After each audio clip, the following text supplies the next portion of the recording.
Today's episode of The Dumb Zone is brought to you by our friends at Fair Lease. They have a website that is fairlease.org, Dan. They can help you if you're looking to upgrade your vehicle situation on the home front. Look at that guy sitting over there. That's or Travis on the Gafford. work front. He's our good friend. He owns Community Mechanical, our HVAC company. Just ask him. You just use Fair Lease, right? Are we doing it? Yeah, we're doing it. Okay. Gosh darn it. I hoped you weren't going to say no. Yeah, they're delivering it this week. So what's the deal? You got a couple of car, or what are you doing? Starting with one, but we'll have a couple more here shortly. But yeah, we needed a new commercial van for our HVAC tech. They went and sourced one that already had been upfitted with all the drawers and storage for refrigerant and all of that. And whoa, it was about $300 less than their competitor. So it was Wow. great. Wow. And weren't you telling me that you guys flipped a coin? You and the guy from Fair Lease, and after you did that, you checked it, heads on one side, tails on the other, totally fair. Totally fair. Everything about it. Yeah. Fair. Couldn't have been more fair. Could not have been more fair. Fairlease.org. The best spot we've ever done.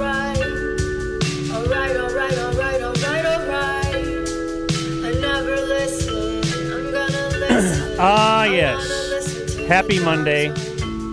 Happy Memorial Day. Right? Isn't it Memorial Day? Or is it Labor Day?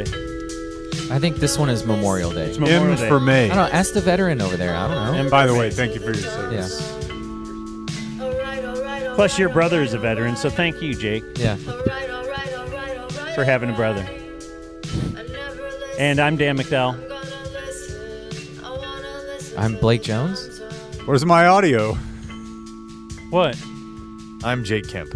I'm not introducing myself anymore. But When did you decide this? Blake didn't have my audio up. Do it again. Do it again. I'm Dan McDowell. I'm Jake Kemp. Do you have one for me? No. Why? Okay. Blake Jones. Thank Why? I don't know. You just want... Is that AI, Jake? Yeah. All right, let's hear it. I'm Jake Kemp. you. It's pretty good. That's AI Jake. Yeah, you can hear. Let's see if I can make it. I'm glad you just make a big joke out of I'll it. make it yell. I'm Jake Kemp.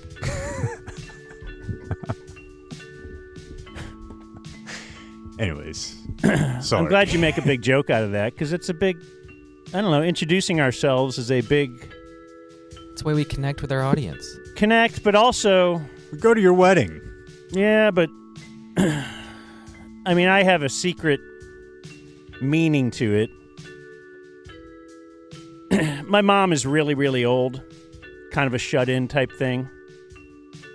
And, I don't know. She learned how to tune into us, like, on YouTube. Apparently, we're live streaming today. Oh, wow. And I just said to her, this is a while back, I said, when I start the show, I'm going to send a secret message to you. And I said, I'll say I'm Dan McDowell. And that would be like a message to her, and she would receive that. And then, it's like me giving a nod to her every show. So when I do it, I'm really thinking about my mom, who really has done so much for me over the years. I'm sorry, I get a little choked up when I think about it. Don't you think that's a good story? Sure.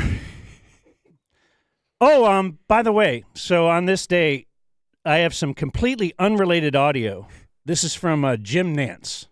In 2002, just days before I headed to Hazeltine at the PGA Championship, I sat next to my father and told him that this weekend, I'm going to say something when I come on the air. I'm going to look into that camera, Dad, and I'm going to say, hello, friends. Jim Nance here. My dad's name is Jim Nance. It was a connection phrase with my ailing father, who had Alzheimer's and struggled for 13 years before succumbing in 2008. And I wanted to give him something on the air that let him know I was channeling him at that moment. Hello friends, good to have you with us. What will it take to be the PGA champion? And I said, Dad, Saturday I'm going to look right into that lens and I'm going to say, hello friends, Jim Nance here.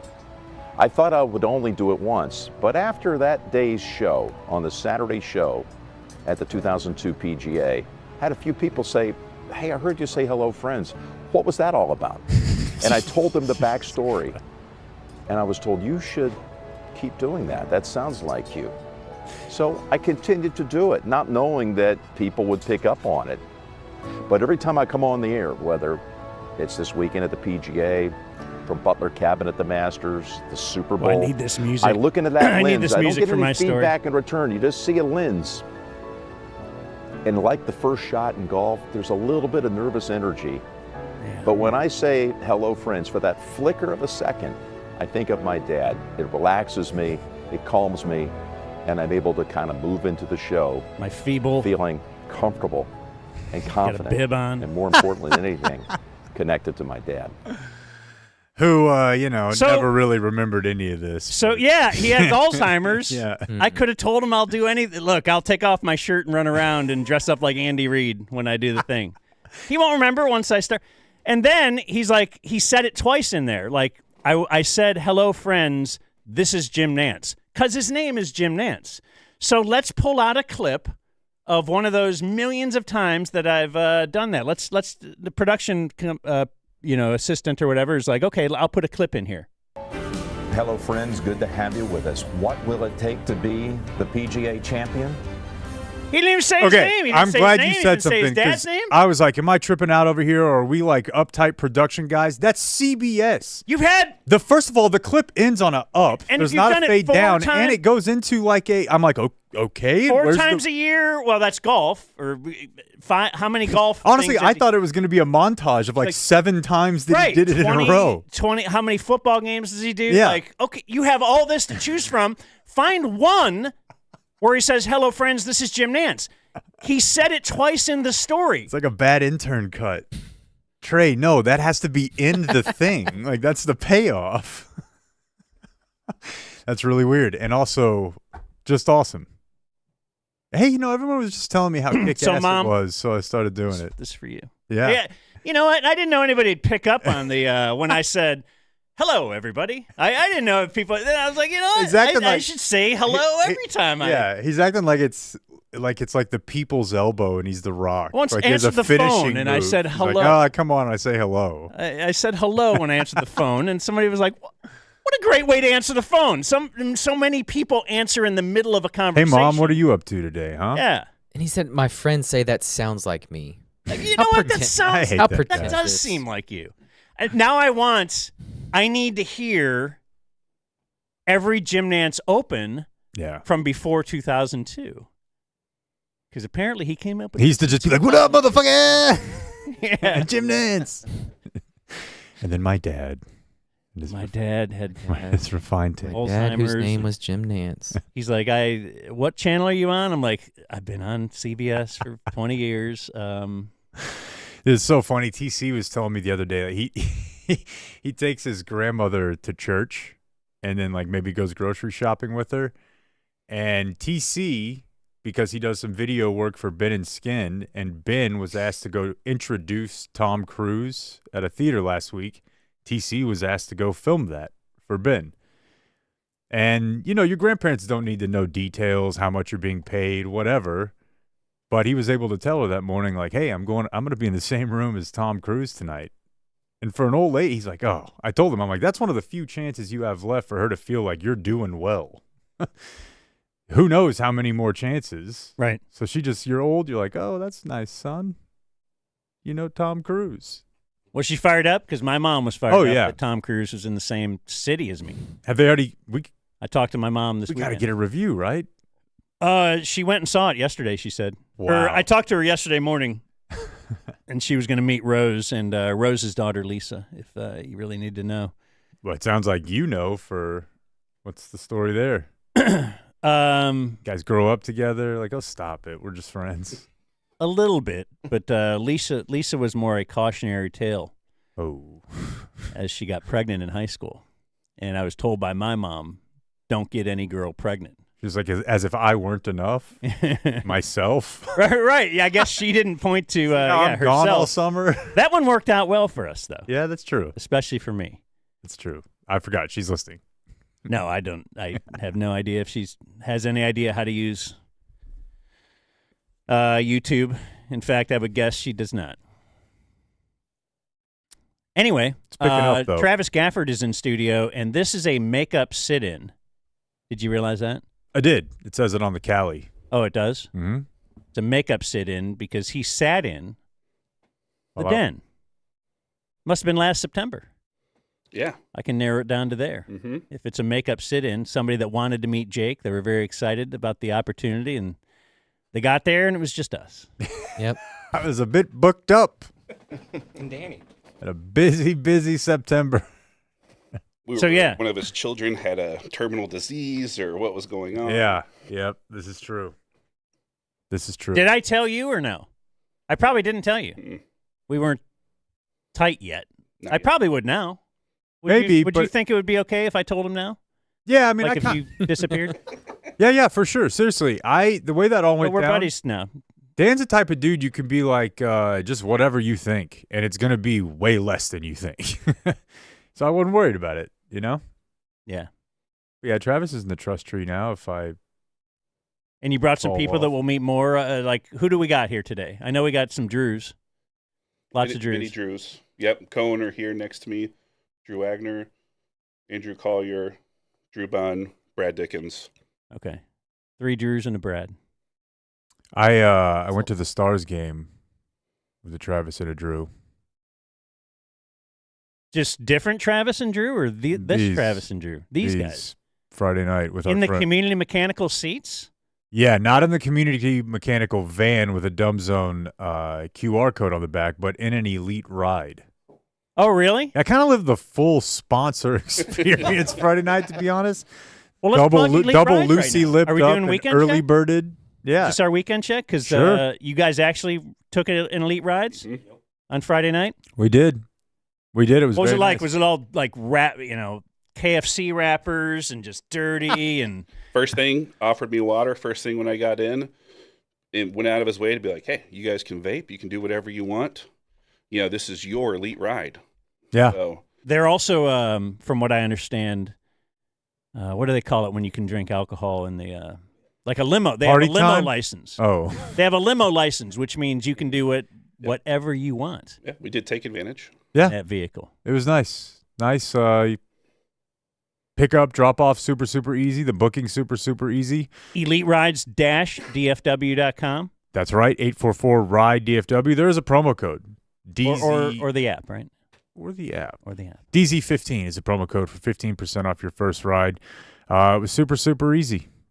That's all I can really tell you. It's great for sporting events, great for concerts. I don't know. You could probably just go drive around. Think anybody ever does that? Yeah, just clear your head a little bit. Yeah, go for it. DZ15 for 15% off. That took you guys to the Stars game. Mm-hmm. Game 2. Game 2 with our friend Mike the Machine Marshall. Ah, And that was cool because Travis also has worked in the sports world like Machine currently does. yeah. And they're big hoops heads. Big guys. Take you to the block. Yeah, they're also big guys. They are. I would like to see them. I would like to see Travis humble Mike Machine Marshall at some point on the court. I hope that Mike hears this. I would like to see because I feel like Mike, I think the peak of Mike gets a lot of puffy out chest. he's pretty good, He is. but feels like Travis might. It would be nice. Yeah, Travis got a little height on him. He does. Travis has to modify his seating and standing at sporting events. That's his height. What does that mean? Because I kind of do, but like, for example, if everybody's going to stand, Travis probably not going to stand. It's kind of a sit on top of the Yeah. seat, crouchy type thing. You're like behind the mountain. I mean, he's a big dude. Yeah. Yeah. There's not much you Plus, can he wears that Dr. Seuss hat, so it's Right. really annoying. Yeah, and he was all night drinking out of yard-long margaritas that he was holding over his head to make him even taller. Yeah. But yeah, I mean, I don't know how you want to cover Friday into Sunday going through like Stars talk, but it was a good experience. Dez was right behind us, Oh wow. in the suite right behind us. We were in the lower level, and we were towards the back of the section. Okay, I was going to say, wow, you had better seats than Dez. No, he but was he's in the suite, yeah. And I don't know who he was with. I don't know if we got confirmation. Somebody thought it was some Dude Perfect affiliation. I don't know. I couldn't tell. His crypto team, maybe. I wish I was there. I could have looked identified Dude. very crypto-y. Tyler Booker was in front of us. There was Tyler Booker was there. But I don't know if it was him or not because Bang Guy was there. He was wearing a custom Stars jersey with Booker on the back. Yeah, he So was. I He assume was- it was him. Okay. He was in the section to our left about 10. But you know what I'm talking about also, though. So Nick, the Bang Guy, right? He was there. How did Booker look? Is he in shape? Think he's going to be good this year? He looks good. Okay, Yeah. good. There was He was another very- guy His from, attitude was real good. I think from the Cowboys. the leader. the culture he's been involved in is amazing. Dude, I heard His even ping pong wrist is a little stronger. I heard even Milton, backup Joe QB, Milton. showing up early. You know? I mean, that's where it just filters down. Culture. I heard, Shoddy said Joe Milton was the first one to get there and last one to leave, and I thought, well, wow, Dak, ball's in Dak's court now. how do you ruin everything for me? Oh, okay, go ahead. So Dez is there. Across from us, there's a row that I can only best describe. It's front row. I would say the end of the row starts goal line in front of Ottinger. I would describe the row as like best suited at an NBA game courtside. Both athlete and female with them. What do you mean best suited? Like there were two guys, black guys, who I think were Cowboy players. There were two super hot looking, Instagrammy women. Two more guys who looked like they were handlers, hangers on. You know what I mean? It's usually the Stars game. It's like, hey, here's Ezekiel Duran. or Josh Young or something. So it stands out. Bang Guy was there. There's been some controversy around Bang Guy over the last week. Is he in? Is he not? Is he accepted? Is he not? He was in jail for a DUI. Now he's out. So he was, I guess, sitting behind whatever athletes or Cowboys players were there because he had tweeted like F my life with his seat because he was behind a player who was very tall.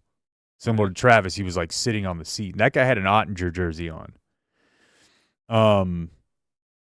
Let me just start with this because last week I did the, if you get a DUI, sometimes there's a lot of luck involved in that. There are people who are very judgy about someone getting a DUI who have put themselves in that position before.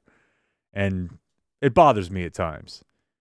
But if you're going to be lenient on someone for getting a DUI or perhaps even a second one or whatever it was and taking jail time, being a guy who publicly complains because you're on the second row instead of the first row of a playoff game at the arena is not great signs of progress. Like, I'm not trying to be a dick here, but then the follow-up one was he found out who it was and was like, oh, just a 7th-round pick, whatever, on to the next game.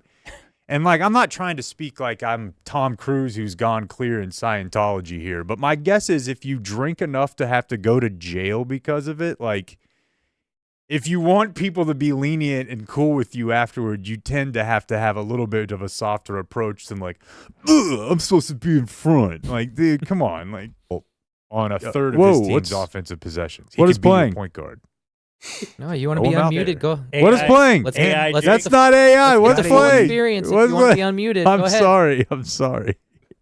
So I think we're live. Yeah, it was a live stream. But yeah, I just thought that was a little Bang bit. Guy He was there. displaced from his usual Yeah. seat? Yeah. So they have certain. Tell me about this. You used to work there, right? Right. Mhm. Are we allowed to say that? Yeah, that's fine. I just did. So you work for the Stars in ticket sales. Yep. So there are people with front row seats that know that this could be taken from you if we get a better person than you to sit there? No, but what I'm saying is, well, yeah, okay, go forth with that. But Yeah. he wasn't sitting behind his normal seats, just to be clear. All right. No, I don't. I think that if I had to guess, that they weren't quite sure when he was going to get out, and those seats were probably spoken for, and so he got put in some different seats. But I can tell you that there's no one in the organization is really a fan. So they've Of Bang Guy. back in 2013-14, that we had a camera mounted up there, and I remember leadership I could hear them bitching about, we gotta tell this fucking guy he hits on this glass, which is when he started doing the sign, because he would hit while the puck was on that end, and it would be shaking the Fox Sports Southwest camera. I remember this. Yeah, so yeah, no love lost. But you know, I'm not What trying do to those seats soapbox. cost, It just you seems a think? little. For the season, you're looking at like $30K for one seat. Wow. Band guy's doing well. Yeah, I think based on his last name, I think he's the son of a guy who owns or runs one of the biggest advertising agencies in the country, which is based here. He probably did a lot on his own, though. To Yeah, I think. Yeah, earn, no, I'm gonna have a real tough time with this nepotism is gross thing as I get on the shoddy bandwagon. I just thought it was an odd take for him to be complaining like that. My other thought on the game, you know, the noise meter, the decibel meter, the get loud meter. We all know that's fake. What? We were all crushed when we found out. I know. But try as you might to do comedy, I was way later than you think when I found out. like you're doing Mavs post game. Yeah. You see them trying. I'm in an empty arena to testing it. It does kind of reflect with the crowd, though. Same. That's what I'm saying. No, so It's incredible. Huh. I actually think, and Dumont will never do this. That's another thing that sucks about Cuban being gone. And Cuban had waned on this front a little bit, but like trying cool stuff or different stuff. Like if Dumont started fresh, the Mavs in arena experience would never have gotten to where it did, like it did under Cuban. Oh yeah. Like they do cool stuff, you know? So I think a team should try and let everybody know that their decibel meter is real. Mm-hmm. And it doesn't have to be the actual decibels, but it does have to scale in real time to real volume. And people, I feel like, and when I said this, one member of our party was like, this is a great idea. How do we get it to the higher ups? The other two was like, this is the dumbest shit I've ever heard. I feel like it would be a huge hit. I feel like the crowd would just go nuts. People would come from far and wide just to be a part of the actual decibel meter. Because as it stands, I think it's a giant waste of time. Like there's got to be another way to get people loud that's more college football or European soccer-y. It just feels like a give up to be like, get loud, here's a meter. And during a timeout, too. Like, put up the real one during a free throw, an opposition free throw. Try it. And see. And have Chick-fil-A. Free ideas. Chick-fil-A sponsors it. He misses 2. You get his chicken sandwich. Right. Come on. Or if we go above a certain amount, everybody gets their Frosty. There we go. Okay. A bit of a marketing guy. All right. Yeah. You're always thinking that. But if you want me to wrap up weekend check, yes, I did Stars game Friday night with the community boys and Machine. Went to dinner for Machine's birthday Saturday night. And then we had the Was it his birthday? I don't know. Okay. It was either the day before or the day after. That's good. It would be weird if you knew exactly. Yeah, that's less gay, right? Yeah. Probably. Then He's- He's in the clear. it was all couples, but it was nice. And then we had people over yesterday. And What? Which part? you didn't go to flag football? No. Well, they didn't play. They didn't play. We all Remember? lobbied super hard, and I told them, I'm like, look, I can't play next weekend because I'm going out of town this weekend. I'm like, but this is BS. You got to get it moved. And I told them, I was like, guys, you need me to call? Remember, he was supposed to bail on his party. Yeah. Yeah.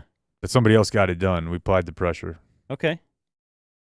So Why yeah, I did don't you know. have intramural sports this weekend?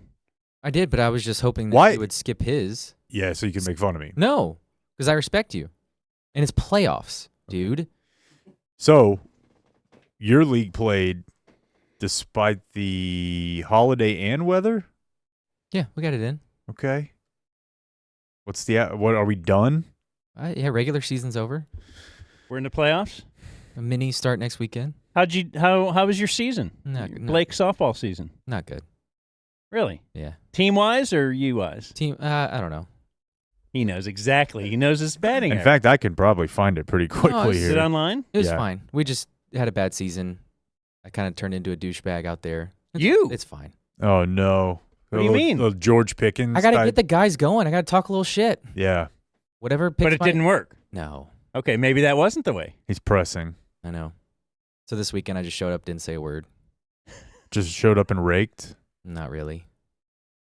Damn. Man. Is that mustache intimidating to the other players? God, that's got to add It's kind of a a joke. little bit of exit velo to every. Yeah. It's on doubles. It's Paul Skeensy. On doubles, I'll do a swipe. Oh, fantastic. It's fun. Other weekend check for you? Or did you want to end? No. I'll go now. Because yours was so great.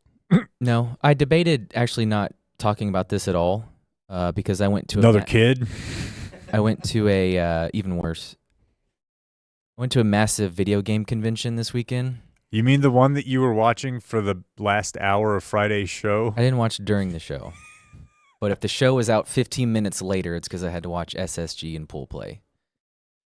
And I wasn't going to talk about it, but then when I got my credential, they sort of knew about our bit. And Credential? No Puppet Productions got me in the door. Okay. So they were Where? somewhat familiar. Arlington? No, it was here at Kay Bailey, Okay. the convention center. And it's just full of dudes playing Minecraft or whatever you and watch. chicks. What do A we lot of watch? chicks. A lot of chicks. Now, the chicks might be dressed as a fairy. As or, Master Chief?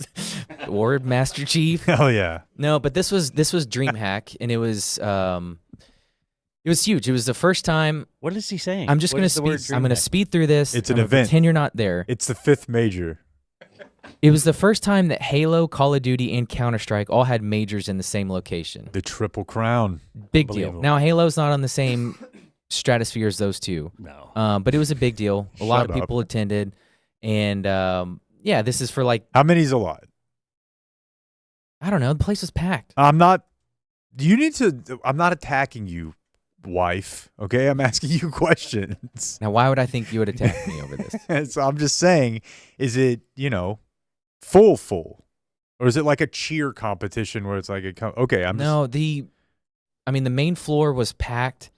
Call of Duty had its own separate wing at the convention center that was Whoa, insanely 2024 was 55,000 people. packed. Yeah. And Counter-Strike had its own, I don't know what that is in there, that little arena at the convention center, but that was packed. Okay. It was insane. And so my bit is Halo. I've loved it for a really long time, but when I go to those tournaments, there's maybe 200 people watching in the arena. You go to the Call of Duty stage, there's 700 people. In the Counter-Strike arena, there was probably 1,500. It was insane. In fact, put the video up. I took some video of the Counter-Strike arena, and just listen to this. Sounds Damn. like, look at how packed it is first, and just listen to the crowd. It looks like going to like a massive stand-up comedy size show. And so the presentation's done really well where you can see like the players remaining, they show the map, they show the gameplay, but the crowd will react to the game.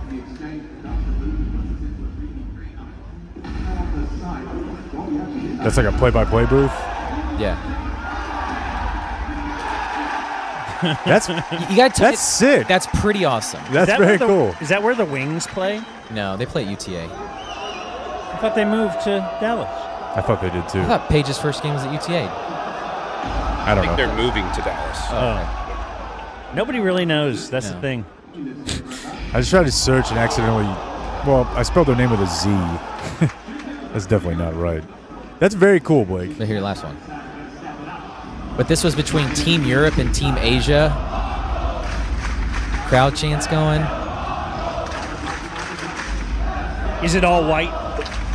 Well, like I said, no, there was a lot of Asians there because Team Asia was playing then. Oh, okay. I think video game nerddom is one of our more racially diverse areas in culture. I really do. Okay. It just didn't feel like there'd be a black guy in the house. Man, I don't know. No, there was. Let me say the black kids that are into anime were there. But that's a thing. A guy who emails us called them blurds last week, but I believe he's allowed to. He's talking about George Pickens. This guy just seems like a dorky blurred to me. So That's cool. What do you pay to get in? Well, he doesn't. He Okay, got- that's I right. think- Well, what is the common man? I think a 3-day pass was $55. Nah, and then if you wanted to go to the Counter-Strike tournament and sit on the ground level, I think it was $200. And they were checking tickets. Like you had to scan your, like my media badge got me in at the very top, which is Wow. where I filmed it. So someone goes in and they're Saturday and they're like, didn't get enough. I need to go back Sunday. Well, it's Well, a, yeah, it's a I mean, tournament. Saturday's moving day, so you got to. And in fact, I mean, you laugh, but the Counter-Strike tournament was all weekend. So during the week was pool play. Friday and Saturday was the tournament, and Sunday were the grand finals. And the purse was $1 million. All right. It's insane. And so they had some other like smaller bits for the smaller game tournaments, and one of them I thought was weird was chess, where these two people not in front of a board, but they were in front of e-chess, playing each other, right next to each other. And they had the game up on the screen, and you could just watch these two people play chess. That seemed a little... For money? Or is it just like a time a kill? tournament. Is it an actual tournament? Yeah. But typically you see, like, why don't you just get the board? But they were just playing a little chess game. You just watch the Counter-Strike major, I guess. They have a female Counter-Strike tournament. What? Okay, this is like pool. Why do we need... Yeah, why should that be separated by gender? Yeah, but it is. I don't know. Well, I'm going to go trans and get in that tournament. Just dominate. Go trans. One of the more popular Can you go setups was GeoGuessr. Have you seen this? I was going to tell you guys about this dude last week. Tell me if it's something similar. So Pablo Torre, he's figuring out every single thing about Bill Belichick, including the fact that Piers Jordan Hudson might have been the reason Bill Belichick didn't get an NFL job. But so Pablo had this guy on or talked with this guy on social media. His whole bit is no matter what photo you post, he can figure out where you are. Because it's like a really popular thing for Instagram douchebags to be like, you could never get here. Guess what this is? And he's like, bet.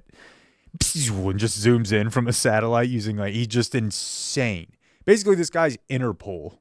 Yeah. But he's one guy. And there's a bunch of people that do this. Like you see a building back or whatever, a tree and something else. Yeah, and of course there's figure out what metadata, but this street looks like that. Is it something similar to that? Very similar. So they drop you somewhere on the earth, and I think the timer is 35 seconds.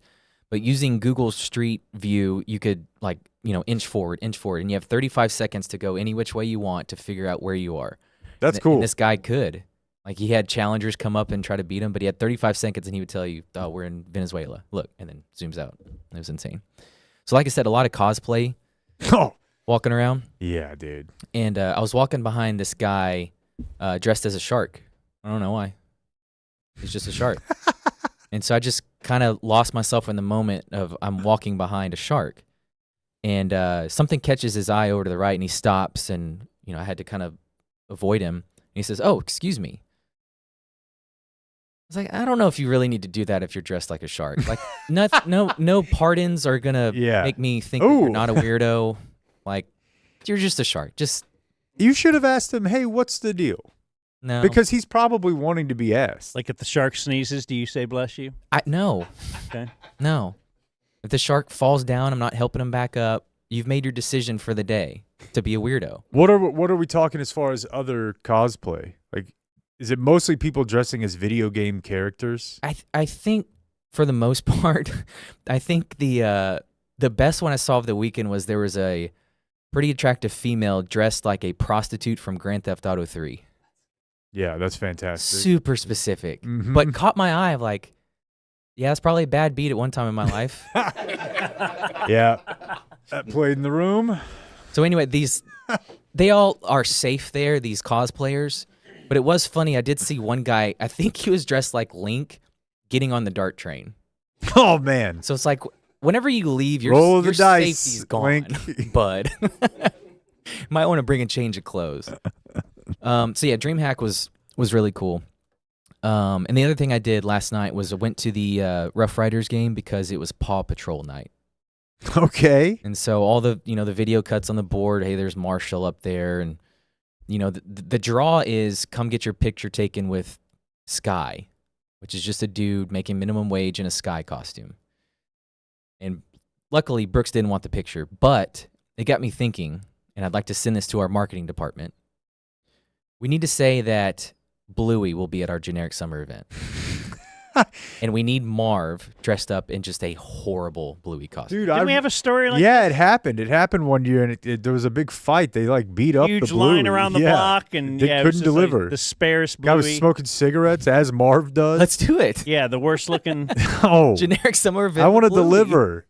That's a terrible idea. That's why we're calling it the generic summer event, Yeah, so we can deliver. Like, we can do that. you can show up and you'll be like, I don't know, this was kind of a thing. I just think it's cool that we can have a Rangers night and Paw Patrol can only get the minors. We have a Rangers night. Details forthcoming. Yeah, but they were wearing Paw Patrol jerseys, and it was a big deal. Which was funny to me because I got to see Sebastian Walcott hit. Mm-hmm. Not pitch. Nope, he DH'd last night. And if all goes well, hopefully, fingers crossed, he's a decade-long starter in the majors. But until he gets there, he's got to wear a Paw Patrol jersey. And Oh, my God, just- yeah. Although, just do all the bits that they have to do. I don't know, man. I may be basing a lot of this off of Eastbound and Down, but I'm pretty sure, like, if you're playing ball in Latin America, like, there's no level of weirdness that you're like, whoa, I can't do that. I think minor league baseball in all of Latin America is probably pretty wheels off. Yeah, and I guess if you're not used to the majors, you don't care. And when I saw Seager rehab there, and he just wore his normal Rangers jersey. I mean, he's not doing bits. And I doubt rehab assignments are, but for the guys that will be something someday, until then, you got to do your little song. The truth is, Walcott is young enough to have maybe been a huge fan of Paw Patrol. Like, where he's like, Policia de Perro, me gusta. He's 19. That show's been out for 15 years, hasn't it? I don't know. Clayton, anything in the Discord this weekend? What were you doing? Not a lot of Discord this weekend. We were doing a little food research. Okay. Yeah. Clayton's weekend check often will involve Reddit/fast food. Is that right? r/fast food. All right. Yeah, big debate on there this weekend about Wendy's falling off. Ooh. Which side do you fall on? It's falling off. Interesting. Yeah. Unless, They got new Frosties, though. damn, that caramel one looks fantastic. Dude, I ate everyone's leftover dessert on the table Saturday night, Dan. Whataburger banana pudding shake. Did you also order your own dessert? Yeah. Okay. Yeah. Pudding shake, huh? Whataburger banana pudding shake. When's the last time you had a shake, an ice cream shake, Dan? Not too long ago. Okay. My girls are in town, and we've been stopping at Andy's just about every night. You go with the shake. I've mixed in the shake along with my vanilla cone. I go back and forth. Vanilla cone. That's okay. right. It's pretty boring, but The star of the show was Domino's new stuffed crust. Been pizza. telling you. And what is it stuffed with? cheese. Oh, okay. Yeah. I thought you said there's like a new bit. Like No, they just they've never really done They've this. never done one. This is basically, Oh. again, to use your Pizza Hut started it. Yeah, to use your reference, this is like Texas running the spread. Okay. I actually think Pizza Hut's a phenomenal restaurant. But Domino's getting that stuffed crust in, it's better. Oh, It's all right. phenomenal. Yeah, it's really good. It's It's a hearty meal too.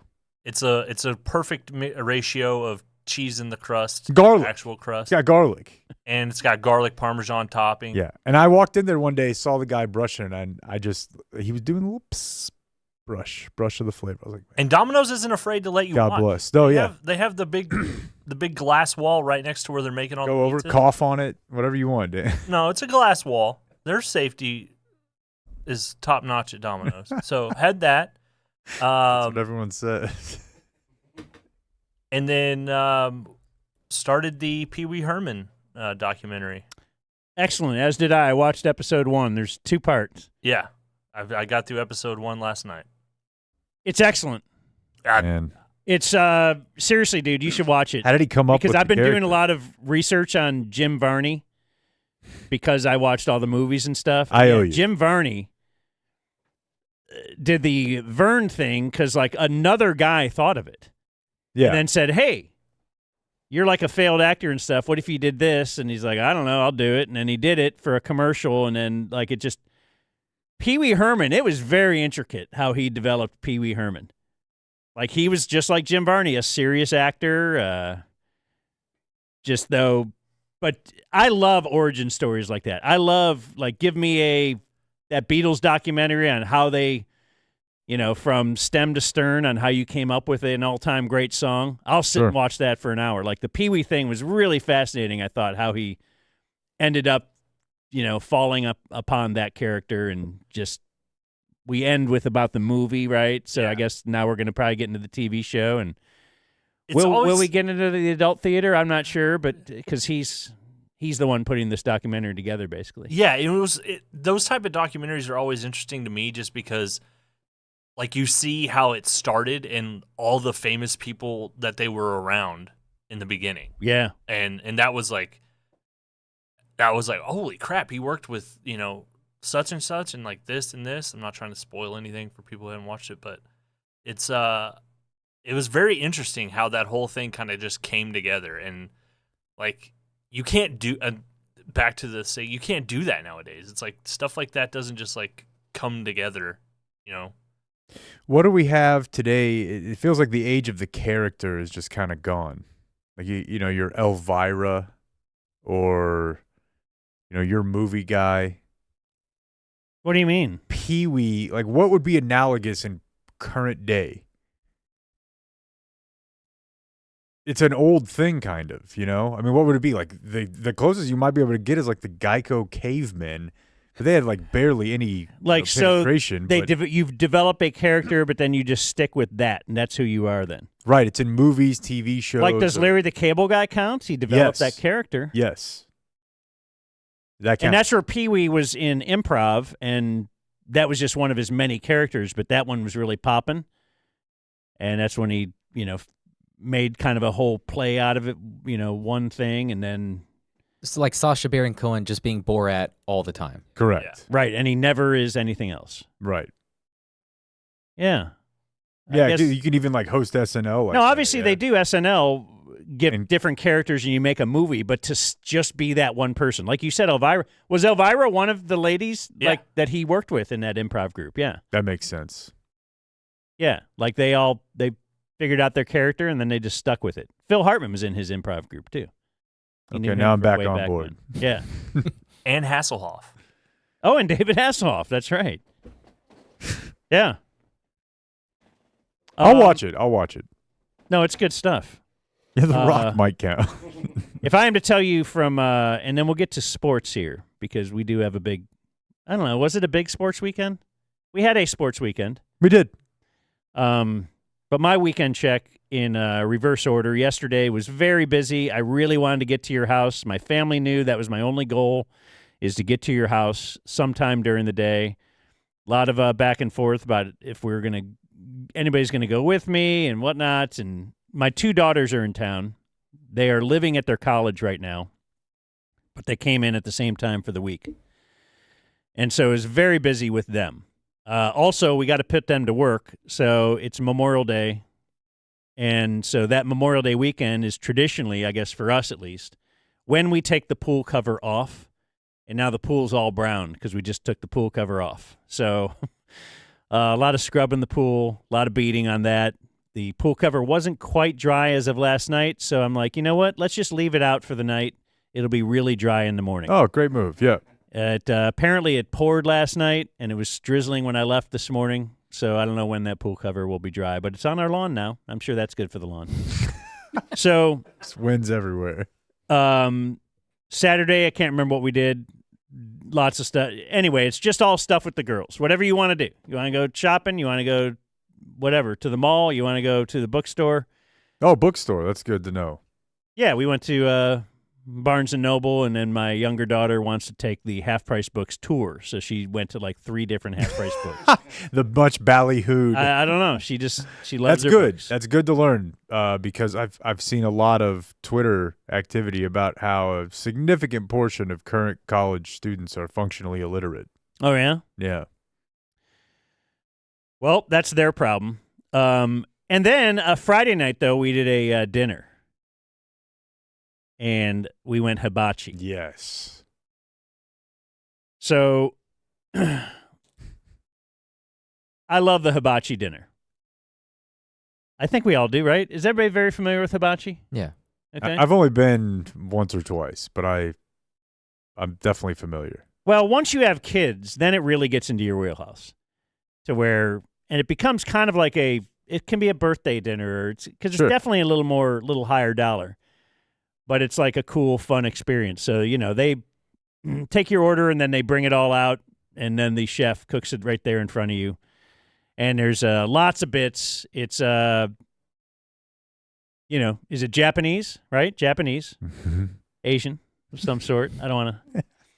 But so the guy comes out and Come on.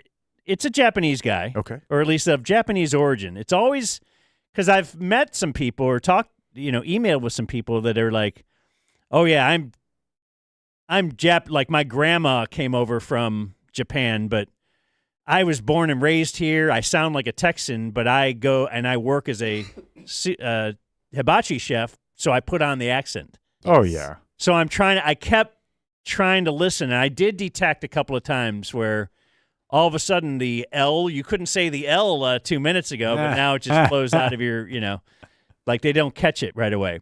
But that thought struck me because the first thing he does is he takes the oil and makes a smiley face, and then upside down. But then we can all see the smiley face on the big grill, and he goes, Japanese smiley face, and he has the slanted eyes, and I just thought, could I do that? There's no way I could get away with that. But this guy, and he might be as American as anybody, but he might be reveling in this. Like, I can be so racist right now because I am Japanese. I never really considered that, but this does sound delightful. Like if you look fully as if you should sound one way and don't, but can really lean into it, that sounds great. Yeah. He's carrying around throwing stars. I know that's China, but you could really get into it.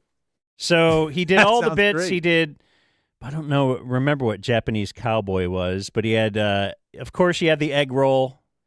Egg roll! And then he rolls an egg back and forth. He was a master with the flipping the egg up and down and catching it on the spatula, and then he flipped it up and into his hat. And then he's like, he cracks the eggs, and now they're out there because they're going to make the fried rice in front of you first. And so he cracks, 4 eggs, and he cuts out just a yolk of an egg, and he has it on there, and he's flipping it up and down, catching it. And I'm like, this is great. This is amazing. He's unbelievable. And then he's like, who wants catch in mouth? Who wants catch in mouth? And like he was going to toss this egg yolk in your mouth, and like he'll do with a piece of shrimp. Mm-hmm. And everybody's like, and he goes, oh, just yolking, So wow, there's an entire folder of comedy available. He's destroying. He takes some of the butter off the thing and he flips it up in the air. A butterfly, he's going nuts. He lays some sesame seeds out because he's going to put that in the thing, and he's like, and then he lays it out in a little line. He's like, Sesame Street. And, it's like we're all just this guy's crushing. You got it, little kids. It's really based on little kids, and we were in ostensibly a table full of adults. My 2 girls are like 20 and 21, but otherwise, we're all full adults and everything. And then he did I have a little video of the volcano because, of course, that's kind of why you go, right? You want to pop up the volcano, onions into a volcano mix, and then you pour oil in the middle, and then you light it. You slow-moed it? I slow-moed it, of course. And then he had a couple of these little guys to put the volcano out. They just, I guess these little things peed water or something. I don't know what it was. Anyway, 5 stars. I don't know that I've been to a hibachi and had a bad time. Yeah, we were debating, as I told you guys, about doing it at a birthday party, having the guy come to your house and do it. And I think it's just like a huge. It must be really expensive. Fest. I don't think it's. I've heard. Yeah, I don't think it's as expensive as as we first thought. But yeah, they're shooting water guns of booze at you, throwing shrimp at you. Probably not for me. And then you know what else is not for me? Paying too much for my property taxes. Oh, okay. Let's go into some Ownwell talk. Let's. I actually, it synced Now, up. Travis has done perfectly. all of our other live spots. You haven't hooked up with them yet, have you? No, not yet. Because you should. Ownwell.com/thedumbzone. I saved $1,969. We've gotten tons and tons of feedback regarding Ownwell. The way it works is you save money on property taxes. If you don't save, you don't pay anything. 86% of their customers see a reduction when their appeal. And I think it's okay to just get mad at somebody in your life if they did something without contacting a sponsor. Like a buddy was telling me at our pool party yesterday about trying to protest his own taxes. Punched him right in the balls. Yeah. Right there. It sounded horrible. David emailed us last week and said, saved almost $1,500. Never was successful by myself. People are sending us their screenshots of final update. We've reduced your 2025 assessment. Over there on Bedford Road, David lives. But yeah, that's awesome, man. I'm glad for David for the yeah, Bedford gave us Road his thing address and the and money. everything. Yep, all working out. Everything's David with ownwell.com/thedumbzone. From the wonderful world of sports, Radio Sports Scoreboard. Oh yeah, I like that. You want to start with the Dallas Stars? Yeah, since you're at the game. Sure. First thing I'll tell you is I think you could take anybody, sports fan or not, have them watch Connor McDavid play hockey for a couple hours, and I think they would pretty quickly get it. Like, oh, they would know. I feel like that's what I used to say about Madonna back in the day. Just jumps off the screen at like you. Somehow, even if no one's ever been to a game before, but you'll be like, ooh, that's the best one. Mm-hmm. It's just and in person, it's a thing to behold. It just very quickly the ice will look clogged, and then it's not. He's just on his own. So the analysis seems to be the Stars may have run into a better team. At least through the first few games, right? You would say Edmonton has to be feeling great. Like, hey, that first one was the fluke. Yeah, I mean, it was a fluky comeback, but I mean, there are some, if you care, there are these websites that track like your expected goals based on the quality of your chances. Yeah, high whatever chances. Yeah, Stars have had a ton of those. I think they may have won. I know they won yesterday based on that metric while losing 6-1. Yeah. But the second period they were all over them. The Stars were, and they couldn't produce anything. Like they just might have run into a hot goalie. It's always good in the playoffs to go read what people are saying at the other side. And this is a goalie that this fan base cannot stand. Like this is the guy you're going to the playoffs worried about. Not last round when you were going in. The guy's a Vezina winner. Vezina. Yet he's awesome. Yeah. I mean, the guy standing on his head. They ran into a hot goalie. So I don't know. I mean, not having Rope yesterday certainly didn't help. What do you think about that controversy? I don't know. I've seen people explain it both ways, and I guess I don't know. I mean, it didn't look like, to me, it didn't really look like he was trying to hurt him. Like, it looked like he was making a play on his stick with the idea that the puck could be headed there. But you also just whack somebody in the leg. In the unprotected area, and those guys all know that. Yeah, and it's bad enough to miss a game. Like, should he have gotten the game misconduct? Well, when he didn't, it felt like the game was over. It felt like the game was already over. Same as yesterday when I was going to talk to you about that. Like, I try very hard to remain sports agnostic when it comes to momentum because I agree with you. But hockey playoffs test my limits on that. I don't think the momentum is predictive. And I don't think it means if this happens, then that's going to happen. But I think I have to allow that. It's kind of like what we were talking about Friday with the Cowboys and vibes. That maybe like that there are certain events that if they happen, the ensuing event is more likely to be this or that. So they missed that delay of game penalty. And Edmonton scores 10 seconds later. I think it was the next shift. And that felt like the Stars, and of course you say it felt like they were rattled. They were all pissed off about it, but you only say that because they scored. And after they scored, it felt like, oh, God, and then they score again. And I know that it would be very hard to prove, but I feel like I acknowledge that there is something to, like, God, we need to score. This is a prime opportunity. It didn't work out. We're rattled. They score quickly. They score again. There's something to that. I think Bob used to call it like a contagion. There's some feeling. See, but I can't. And my point is just that I acknowledge that I also feel that feeling. Me, same here. But and I don't use it. There are probably just as many examples where that feeling happened, but then. Yeah, and I don't know. There have been times where I have actually. And especially if somebody builds up like a 3-goal lead, then you can always say, because that's usually going to work no matter what, whether those goals were scored within 1 minute or. They're just better. One every 15 minutes, yeah. Yeah, it's just tough because, like, I know that I believe in in the NFL they've proven the sudden change. So if you have a sudden change play, you're more likely to have a chunk play on offense in the next 2 plays, like a bad interception or a strip fumble, while everybody's collectively like, fuck. Yeah, but you have to call that play too. And if you have Jason Garrett, you're more likely to have a run up the middle. Settle things down. You boys are a little excited. Yeah. Well, I know. remember that was a big Parcells thing. Take a shot. Yeah. Like right then when you get a shift. Because he would say it's a momentum shift, but really it's you taking advantage of the, we've talked to Brandon Aubrey. Oh, my gosh, it was a chain. All of a sudden I'm out there. So all of a sudden those defenders are now out there. Like you're getting your bearings straight. You weren't expecting it. The drive hadn't ended. It was just an interception. Now I'm out here right away. Okay, let's take that shot right now. It's tactical, not. The momentum feel is there, but then you had to actually do something. And, that's.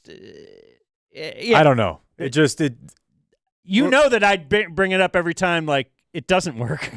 No. Which is pretty often, too. So. Yeah, and I do agree. There is a feel, there is something going on. But I think if you're a pro athlete, you can't almost acknowledge momentum in the moment because you can make a play. You can get something done on your side. You can make a great play. And they didn't. And then they had a number of great chances and they didn't cash in. And then the game it felt like it was over. It felt like it was over when it was 2-0 Friday night. It felt like it was over when it was 2-0 yesterday. I don't know. They look a little slower. That's pretty much where they are. Watching Ben in person is tough. If you can just keep a tracker, like watch a guy every time he's on the ice. Not sure what he's giving you. Robo, same thing. Just a handful of passengers. Oh, I did want to say tomorrow night the Soroys are doing a live stream watching the game with Kelly Forbes. Oh, really? Good bit. We'll see. It's a good idea for a bit. Yeah. No. I think the Soroys doing a live stream at night. It's fun. Is a good idea for a bit. We will see if it is a good bit in long term, but I think that's great. It's different. They're just doing something different. I know it's different listening to it in the morning. I feel like whenever you do this now, but Bob especially would watch like True Detective Sunday morning at 7. I'm like, what is wrong with you? But listen to the Soroys at 5:30 or something. And they're all partying. Yeah, it's a different experience. Troy Stetcher, do you know who that is? No. He is an Edmonton player, apparently. Are you familiar with him? No? Okay, they had him on between periods Friday night, I believe. And it's just funny to hear guys swear on the radio and hear the radio guys be like, whoa, hey. Okay. So. Dallas's American Airlines Center in Troy, much like the other night, I would think the team leaves the ice feeling pretty good about the way the opening 20 minutes developed. You're absolutely right. That was a good first 20. Also, every hockey player, it's not just the Stars kids. They all sound exactly the same. Exactly the same. They all got that breathe in. Feel good. Like you said, last game we had a great first 20, a great first 40. And we shit the bed in the third, so the focus is having a good, strong second here. All right, well, one of the things that you need to get going, He said they shit the bed, so yeah, they're on. Look, you're not on the power play. You have played at the power play at different levels. It tends to be a little bit cyclical, but you guys are now 2 for 4. This is funny too, because I've done this. You get the player they give you. Oh, without a and doubt. if it's between periods, sometimes it's just going to be the spare. And it's the but I want to ask him about the he's not on the power play. Well, but you can imagine what it'd be like if you were, though. Right? Imagine if you've been on a power play before, right? I mean, everybody was hurt one Play day. at different levels. It tends to be a little bit cyclical, but you guys are now 2 for 4, and Ryan Nugent-Hopkins has those 2 goals. And Tell me about what it's like to play with Luke. That's tough. Chaos. Your thoughts on the PP goal? You're a smart man there, Bob. Pucks and bodies and net, good things are going to happen. So we obviously got the 2 best players in the world on our team, and they have a lot of creativity to make plays. But sometimes less is more, and when things aren't going right, you just get pucks and bodies in net, and you get rewarded. So that's a big goal at a crucial part of the game, and we've got to carry it forward. I could actually. So the one thing I couldn't do is like the hockey, but otherwise I could be a player. Like I could say all these things. I know exactly what he's going to say before he says it. Like, just gotta get the puck in front of the net, man. You know how to clean up on the plain food. Absolutely, yeah. A lot of the Fruit player water, stuff I could do. pretty good like at. I love to wear the same thing every day. Yeah. And the same thing all my buddies are wearing. I'll get the exact same suitcase we all have. Like I could be a player for sure. Troy, that's a great interview, but please don't indulge my partner by saying how smart he is. I fucking love Bob. Oh, my God. I love Bob so much. Sorry, boys.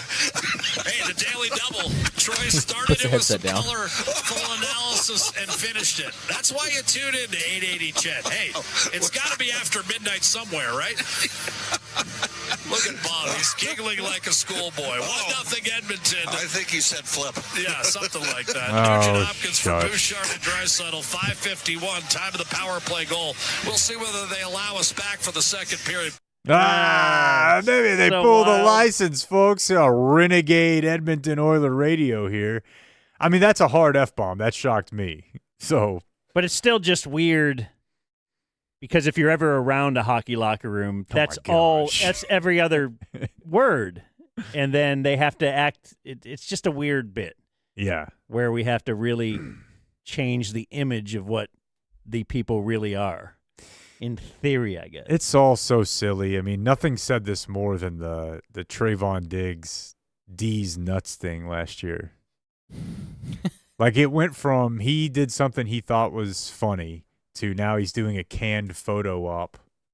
I don't remember. What was that? Oh, Mike Leslie tweeted out a play. It was a play where Trayvon was not super pumped on tackling. Yeah. But it wasn't one of his worst.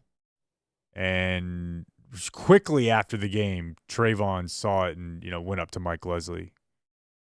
And he said something like, do you want to explain it? He's like, how about you explain D's nuts? But it was a photo thing, yeah. Yeah. The media. When's the next game? Tomorrow night, I think. Yeah. Tomorrow night. Are we going to Edmonton? Go do a little simulcast with Ace Burpee. He's Winnipeg. Oh. Yeah, Those are different places, right? Yeah, pretty sure. Find the Oilers girl from last year. I would love to. That came up the other day, yeah. The Oilers girl. Yeah, where is she? What do you guys think she was going to do? Like win an Oscar this year? I think you might have set your sights a little high. She should be back. And this is the thing. The same thing with Hawk Tua is like, they turned down $2 million from Playboy because their standards are so much higher. You get 15 minutes. I feel like she was in Playboy. She was, but it was she did it right. She at least fake cashed one. out and broed down. The fake one.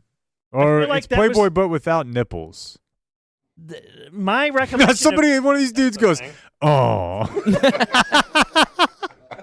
My recollection of 2024 boobs that got us really excited online were this girl and the girl in the portal where they could see you, like in France, wherever it was. Yeah, that was cool. That was the same one at the Trump. She was the same lady, the one who flashed Trump during one of his speeches. Oh, recently? Yeah.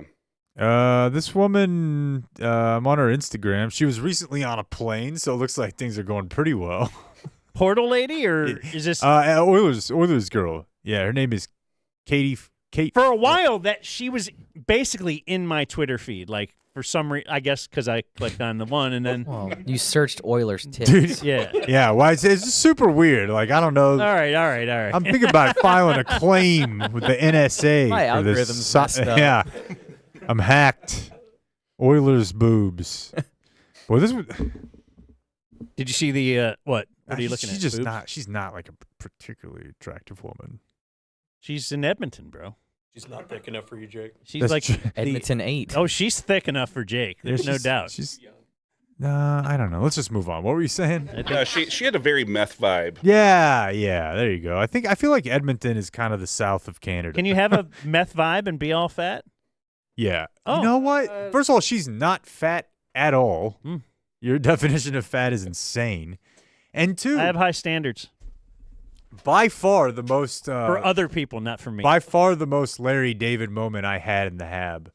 There was a woman. She was probably about my age, black lady. She was easily $4 bills, and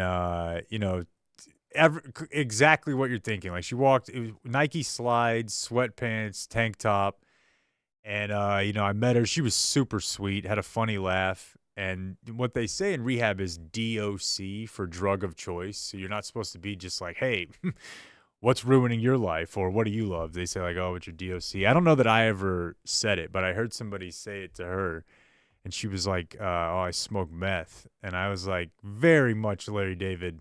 Really? How long? She's like several years. Teeth are white. I'm like, she's real fat. Like, whoa. Huh. Okay. So do they make fun of you because you're there for alcohol? Like, that seems Well, really low. Yeah, I mean, Like, if you got some meth head next to you, you're like, yeah, but I mean, margaritas. I don't know, man. I mean, yes, there's some of that, but also, it's a very serious issue, Dan. Like, you got to throw in some lies. Like, man, I was drinking hairspray and stuff too. Like, you just gotta spice it up a little. Yeah, some fish stories. No, but yeah. Anyways, meth. Did you see the overworked Twitter joke of the week after the Pacers beat the Knicks to go up 2-0? Was it about Paul George? I have a Paul George thing for you, but the Twitter thing I kept seeing was the picture of George Bush reading to school children, and a guy leaning over in his ear and saying, "Sir, the Haliban just hit the second tower." Haliban is really good. And so it's interesting, the path we have traveled to get to here, to where you're playing a New York team. Right. And against a guy whose name you can kind of put into Taliban, and we can just openly have fun with it. Like, just remember the days after 9/11 or the first couple years, perhaps. I mean, This would have been the worst thing ever. But and I'm not complaining about it. Believe me. I was doing Challenger jokes right away. Yeah, I feel like we've got to be as close to a president that you've seen a D-pic to a president who at one point tweeted a 9/11 joke.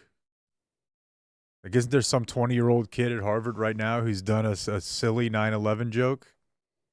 Maybe a little video? I don't know if he's at Harvard anymore. He might be back home. For the joke? Oh. They might have okay. Damn. Isn't that a little political humor? I love Dan is common. definitely listening to daily political news. Yeah, I got to stop. Top 5. Top 5. 5 things. 5 things, yeah. I hope she's there today. I didn't see her this morning. It wasn't up and flying yet, Memorial Day. So how can, if you didn't, serve in the military, why does everybody get off this day? To remember them. Observe. Yeah. That's what we're doing. We're working. Today's show is brought to you by Fairlease, but dedicated to the troops who lost their lives. Okay. So, do you have anything else? The Paul George thing. Paul George thing is it delectable. Are you talking about that 2 teams could be in the finals that were built on Paul George trades? Yes. The Pacers traded Paul George to OKC for Oladipo and Sabonis. Sabonis developed as a player, and then they traded him for Tyrese Haliburton. Insane. The Thunder traded Paul George for SGA and 7 picks and swaps one of those turned into Jalen Williams, and of course SGA. So the Kings had Haliburton. They could have had Luka, and it was all because of De'Aaron Fox that they didn't, and now they don't have De'Aaron Fox. That's a very tough draw for them. Like, if you want to think, man, the Mavs have it the worst ever, at least you had Luka for a little bit, and it might even be worse having had him. Yeah, I was going to say, I don't know if I want to have that. But better to have loved Yeah. and lost than to never have loved at all? Yeah, I don't know. It was fun while it lasted. If it was like right now, you have the option, or let's go even younger. They're like 5 or 6 years old, and you're enjoying your children, and someone's like, "Well, I'm gonna kill both of them in front of you. It's gonna be bad." And then afterward, they're like, "What would you rather have just had that or none at all?" You would take none at all, especially right afterward. Ask me a year afterward, when I'm It's back a good out. one. Yeah, it's a good one. Are you guys Bear trap. Okay. What? You kill? It's okay if some people's children pass. I mean, unless they were brutally murdered. I don't think this is a bear trap. He's saying they were brutally murdered. Okay. Well. And they're laughing. And I'm like, not, and I feel like I'm getting played. Okay. Are you keeping track of what's going on in college football? With what? I don't know. NIL? They just changed the playoff formats in the offseason now, I guess. The SEC and the Big Ten have gone full steam ahead with a plan to have a 16-team playoff this year that features 4 automatic qualifiers for the SEC and the Big Ten. And then there's like a 4-4-2-2-1-1-1. Like there's a first 4. Wait, so there's 2 qualifiers for the Big Ten, 2 for SEC? 4. 4 for each? Yes. So half the playoff will be from those 2 conferences? Yeah, unless they expanded beyond 16. I think it's 16. Yeah. And so they keep saying, well, that's what we've been averaging, but it just completely kills the season. Mm-hmm. Yeah, for sure. And it'd just be about seeding. So I think this is for this year. are they also because I thought I saw a headline where they were going to 2026. This would start in 2026. I thought I saw a headline where they were going to at least your 4 conference winners wouldn't be guaranteed buys. They won't be. The reseeding is changing. So, yeah, they would have 14 teams, 4 berths each for the SEC. So if they could have the top 4 teams all with buys are all SEC teams. Yeah. If they were ranked 1 through 4. Although not necessarily because it's just based on the committee's bit, right? They don't even go by rankings. So the way they want to do it right now is that the 13 through 16 would play the weekend after Army-Navy. 13, 16, 14, 15. And now we have our bracket. It's really, really confusing and frustrating because it occurred to me that the reason that they're having to do this is because they're trying to maximize revenue at like an insane private equity level. And the reason that they're going to have to do that is because we always thought like, man, college football is making a lot of money. They should pay the players. But then when it came time to start paying the players, they were never just going to keep making the same amount of money. They had to make more money, especially now because they're about to have to start directly paying the players. So while we all thought, man, they're making a lot of money, they should pay the players. They thought, well, if the players are getting paid, we have to figure out how to make more money. And in the process, we're going to ruin the sport. We're going to completely ruin the sport by destroying everything that's made it kind of cool. And I'm not trying to be like old man here. I don't mind realignment, but this is weird. It's just not. But you've already kind of destroyed it with the realignment. Yeah, now I guess just let's keep going. If you have nobody wants USC this, in the though. Pac-10, or excuse me, in the Big Ten. Yeah, and they're playing Michigan and Illinois and whatever. I mean, for some reason, it still seems like fine to me that USC is playing Michigan and Ohio State. It's like they're blue bloods. But do you remember how much people hated the BCS? It was horrible. Like they finally kind of got something halfway right. Now this is a very weird idea. How many teams were in the playoff last year? Just 4? No, 12. And now there's going to be 16. Wait, we went from 4 to 12, yeah. Yeah. And we're just bumping it right up to 16. Yeah. So those first 4 will play, and then they'll go into a 6-game bracket on the second weekend, and then there will be 2 teams that have double byes. But I don't. It's just weird. Is this because Alabama hasn't made the playoff the last 2 years? they gotta figure it out. I don't know. I mean, seriously, like this improves the chance that you get a blue blood deeper in the playoffs. It's where it has to stem. Yeah. You're able to appease any smaller schools that end up with really good records. You at least get them in the playoff. Yeah, but that's going to be super tough. I mean, okay, Stuart Mandel wrote about it today. Last season, this would have been in the playoffs the first weekend. Miami, number 13, versus Clemson, number 16. And Ole Miss, number 14, versus South Florida, number 15. As he said, this used to be known as the Outback Bowl. Yeah, it's too much. It's not the playoff. Really weird. I think there's a lot going on in college athletics. And then it just shows up like, oh, this is done. They did this. It's over. In a way, will this also expose certain teams or coaches or whatever that were – if you can kind of stay in the Big 12 for years and you're always kind of competitive among the top, like that looks good for you. Is this going to hurt Oklahoma now? Is this going to hurt USC and UCLA? Just if you're in these big conferences. Well, the reason I don't think it'll hurt you is because if all you have to do is get into the top 4, you win a few big games and you can get that. And then if you're a talented enough team to finish in the top 4 in the SEC or the Big Ten, you can roll the dice in a 16-team format and probably expect to be making it to the Final Four every few years. But, the whole thing's a mess. The portal, and I don't know. That stuff is all weird. This one bothers me. Like, it actually bothers me to think of this being how they award a college football champion. Because it's going to get to the point where the SEC and the Big Ten or whatever will be their own league. Yeah. And with their own playoffs and with their own champion. And then the rest of the group of 5 will have their – and it bothers me. Yeah. Well, what do you mean? I mean, they are their own league. I mean, they're going to have their own playoffs and playoff. championship, and it's – Oh, just the SEC and Big Ten will. Yeah, I mean that's the way it's headed. And then my last sports story, real quick here, is just: did you see Jerry getting photographed out at a bar over the weekend? I love it. I know it's not news. In fact, I have the entire article right in front of me here from the New York Post. Fantastic. And I have the picture in there for you, Clayton, if you want to enhance this whole thing. This is, of course, also today in Twitter. Headline, Jerry Jones goes viral for photos with young blonde at Dallas bar. So he's 82 years old.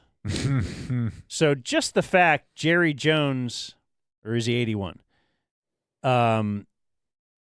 is at a Dallas bar is something. But that's who he is. He will never change. Here's the old article. Jerry Jones has become the center of attention again, this time after being photographed with a young blonde woman at a Texas bar. The images, which quickly went viral, have sparked speculation regarding the woman's identity and her affiliation with the high-profile Cowboys owner. So let's, what do you call it, translate that. The images, which quickly went viral, has sparked speculation regarding the woman's identity and her affiliation with the high. Is this a hooker? Yeah. Is this is he tagging this lady?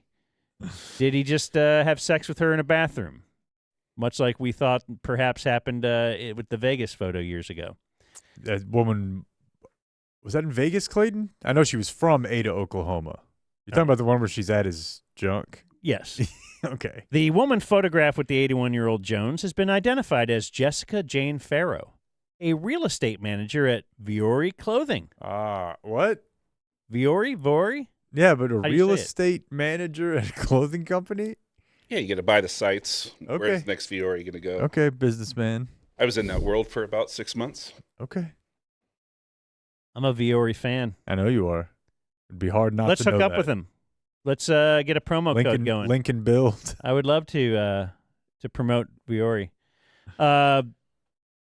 Okay, the woman has been identified as a real estate manager at Viore Clothing, Inwood Tavern in Dallas, according to the Daily Mail.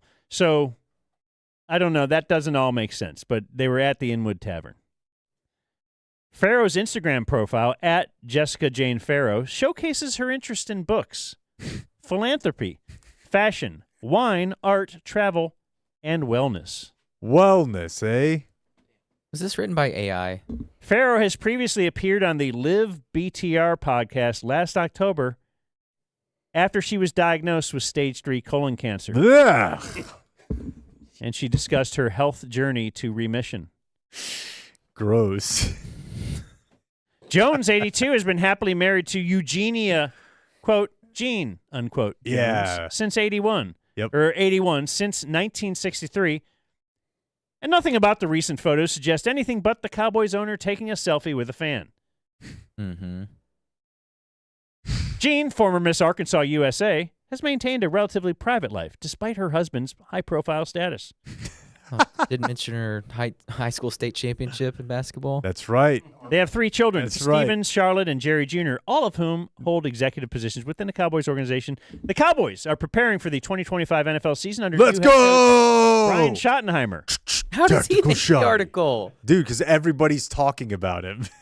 The team is looking to improve upon their disappointing 7-10 record from the previous season and return to playoff contention, which is expected to be challenging in an improved NFC East. Thank you, Daily News. Quite a New York Post article, which, yes, does sound AI. A human did not written. write that. But if AI wrote it, they, in the beginning of the article, call him the 81-year-old Jones and later say he's 82 in the same article. Dumb robot. So I would think robots would figure that out. Oh, I do have a. Well, you know what? Can we take a break? We'll do it on the other side of the break. How about that? Whew, I guess we can. The Dumb Zone. You want answers? I think I'm entitled. You want answers? I want the truth. You can't handle the truth. Franco and Franco, an understanding of the law and its power.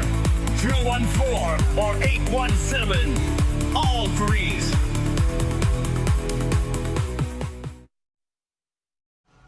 I just got rear-ended. Should I call the insurance company? It's always best to talk to us before dealing with the insurance company. Okay, but I don't think I can afford a lawyer. Don't worry. You don't pay us anything up front. No hidden fees, no surprises. Oh, thank you. I feel so overwhelmed right now. Before you call the insurance company, call Frankel first. Frankel and Frankel. Call 214 or 817, all threes. The Dumb Zone, generic summer event presented by Qualish Roofing. You're listening to The Dumb Zone. You know what? We haven't promoted that summer event. And I just finished eating, so I got to floss. Sorry. Okay, well, it's the Dumb Zone Generic Summer Event at the local Shacks at Austin Ranch. It's June 7th. It's 6 o'clock. Blake will be there. Jimmy Nelson will be there. Jimmy Nelson will be here tomorrow as well in studio. No, I think it's next week, right? I don't know what you two want from me. You told him to rebook it, and I saw on the calendar. He Is it done? rebooked it. Oh, it's already done. Mm-hmm. Okay. But if you want him in tomorrow, I can get him back. Tomorrow we will have Jared Sandler instead of today. So we can get the update on Jock Peterson. Things are going really well. He got hit with a pitch. Oh, no. Yeah, he's out of the lineup. Don't spoil it. He's out of the lineup. Yeah, June 7th. The one thing Now, you didn't say that it's presented by Qualis Roofing. Okay. Supporting sponsor. Can we call you that? Like, what do you like? Community Mechanical. Yeah. Call us whatever you want, Dan. Travis Gafford, Community Mechanical, along with Texas Trident, Fairlease. The other guys Silverback really love when Construction. you only mention his name, I've heard. Well, kind of Specifically Travis. true. Let me, where's the note he handed me? Make sure you mention me a lot. Yeah. Yeah, I don't know. I think it was a text. It's probably on your phone. Okay. Yeah, because you guys are buddies. Yeah. It was supposed to be Gafford Mechanical, but He said it's basically that. Yeah. Sorry, Jake. I interrupted you and stuff. Go ahead. Also brought to you by Texas Trident, Silverback Construction. I said them. Okay. You're yelling at me for everything today. You know what it is? The troops. It's what it is. It is the troops. It's his my troops. grandpa. It's that he's emboldened by having his little assholes in the house. So now he shows up here and he's like, I'm going to roast everybody. Yeah. Okay, so now we can just call each other's kids assholes. I guess that's off limit. I think everybody's kids are assholes.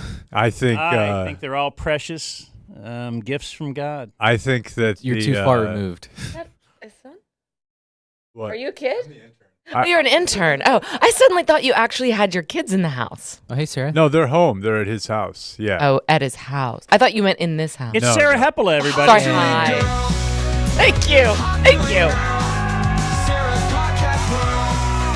Lest we dredge up the what can we and can't we say about the female members of our collective families. Anyway, the who was saying? Okay, I thought Sarah would be good to bounce this off of. Who was saying something about it's their birthday or you were saying Machine's birthday? Yeah, we went to dinner Saturday night, and it was for Machine's birthday. Couples. Yes. So at the Dumb Zone generic summer event, Julie Dobbs is like, I can't go. It's my birthday. Been planning something for my birthday. Oh, all right. Her birthday is June 4th, but the event is on June 7th. But is it a weekend? June 7th is a weekend, Saturday, June 7th. But June 4th is a weekday. So she's celebrating her birthday that weekend. Okay. But it's fair. You just like, I can't be at our biggest event that we have as a company because my birthday is somewhere within that range. It's I don't know what kind of font is in the contract. So, I don't know. I'm going to sit this play out. Okay. I'm just saying, how old do we? Is this just a girl thing? Is what I'm saying. Well, what birthday is? I don't care. Is it? It's her 40th. That's okay. Now you have no excuse. You made me reveal her age, which she'll now be mad. That's first of all, she that's tricky great. though, right? Because when you're a lady, you want everybody to be, it's all about you, it's all about you, it's all about you, and it's your birthday. When it's 40, you're probably gonna have to tell them, right? Yeah. You really want it to be about you. Okay, Julie should feel no embarrassment because she looks fantastic. So there's no shame. Well, he wasn't saying she didn't. No, he wasn't commenting on it at all, really. He was commenting on it. No, I'm saying that if she don't give me that look. Well, I don't think of women like that, whether they're attractive or not. I just think about the content of their character. But go ahead. The content of her character looks great for 40. And so she should be really proud. But I'm going to now come strongly into her camp and tell you that she has a big 40th bash planned that weekend, and you shouldn't take it personally. It's not about whether she loves you guys or not. She doesn't. No, I wasn't taking it personally. I just thought you just gotta. I don't. But that's a I don't girl want thing. Birthdays acknowledged for me. I don't care. Yeah, I think because I'm not 11. I think.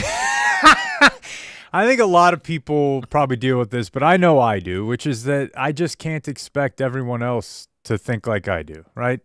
I think it's ridiculous. That's where you're wrong. We have to bend the will of the world to match us. Yeah, and sometimes that's okay. Like, look, Christmas starts at noon. Whatever we want.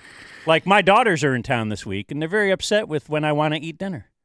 Is Julie a mom? Yeah. Okay, so if you're a mom, you have to constantly be worried about everybody else's needs and everything else they want. And there's this one day out of the year that she wants to kind of. It ain't one. Yeah. What about Mother's Day? Yeah, they got a whole Valentine's slew of them. Every other day is for the mom. Yeah. There's this swath of days. Yeah. Then we got articles about how much. You know what? You should actually be making $280,000 for. I don't have any. I don't have any. I don't have any issue. Dan will be there. The generic summer event. It's presented by Qualis. Well, I noticed you didn't invite me. We just did. Do you want to be on the marquee though?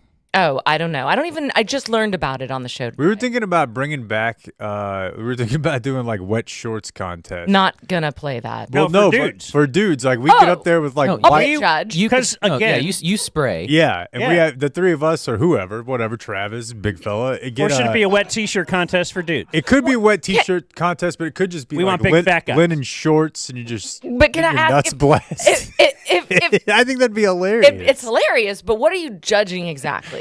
What are you judging when you do a wet T-shirt contest? Their abs. oh, Like in a guy. oh yeah. Well, I Or your guess what. boobs. Yeah. Well, let's make them fat guys, though. Yeah. I mean, Well, you could join. You could join if you're hot and you have abs. But I'm just we're guessing. body positive. I'm just guessing Maybe it's about a that performance. if we were inviting our listeners out there, there would be more to choose from if we said let's Big have guys, fat guys than yeah. guys with abs. Reserved I for think the really- Abercrombie and Fitch models. Really, what I'm going for here is you guys know when you go swimming, if you don't have a bathing suit on, how that's like a top 3 uncomfortable moment for man. Like you have shorts on, but not a bathing suit. How funny that looks when you get out. Wow, how does it look? It's not great. What do you mean? It's weird. It's like a Clings. wet T-shirt. It clings around it. Yeah, I just want that on stage. Like dudes just with soaked. You want to see the ridge? I want to see the wet ridge. Yeah. Yeah, really bring the people out. June 7th. I'd love to be a judge. Yeah. Are we doing the news? Yeah, sure. Let's make it brought to us by Lucy. Lucy.co/dumbzone. You know what I did this weekend? Fired in a couple of Lucy's. I became a Lucy subscriber. Oh, really? You because can do that? I ran out of Lucy, and they don't have it everywhere. You know, often with exclusive products, that's going to be the case. So I just subscribe and saved. It is the nicotine pouches, always tobacco-free. Correct. What's your favorite Lucy flavor? They actually have flavors. I'm an apple ice guy. Blake? Espresso. What's your Lucy strength? They have different levels of. You could have just a one Lucy that's got more nicotine punch, right? Yeah, I signed up for the 8s. You got 4, 8s, 12s. Depends on what you're about, but they're all nice. Got those breakers. 30-day refund policy if you decide you don't like Lucy. I mean, how about that? Lucy.co/dumbzone, or excuse me, Lucy.co/dumbzone. Use the promo code dumbzone. 20% off. Hey, Blake, is my audio up? How about that? Yeah. And here comes the fine print. Lucy products are only for adults of legal age, and every order is age verified. Warning: this product contains nicotine. Nicotine is an addictive chemical. There you go. Is that Lubbock Fish guy? Yeah. Okay. Here's Jake with the Dumb Zone. Are you surprised I guessed? I'm not surprised at all. I thought you'd enjoy that as I'm looking for people you'll recognize who I don't think can sue us. I love that. I love all of that. Lubbock Fish Guy was who I landed on. Let's see here. Ooh, we've got some local or state politics news over the weekend.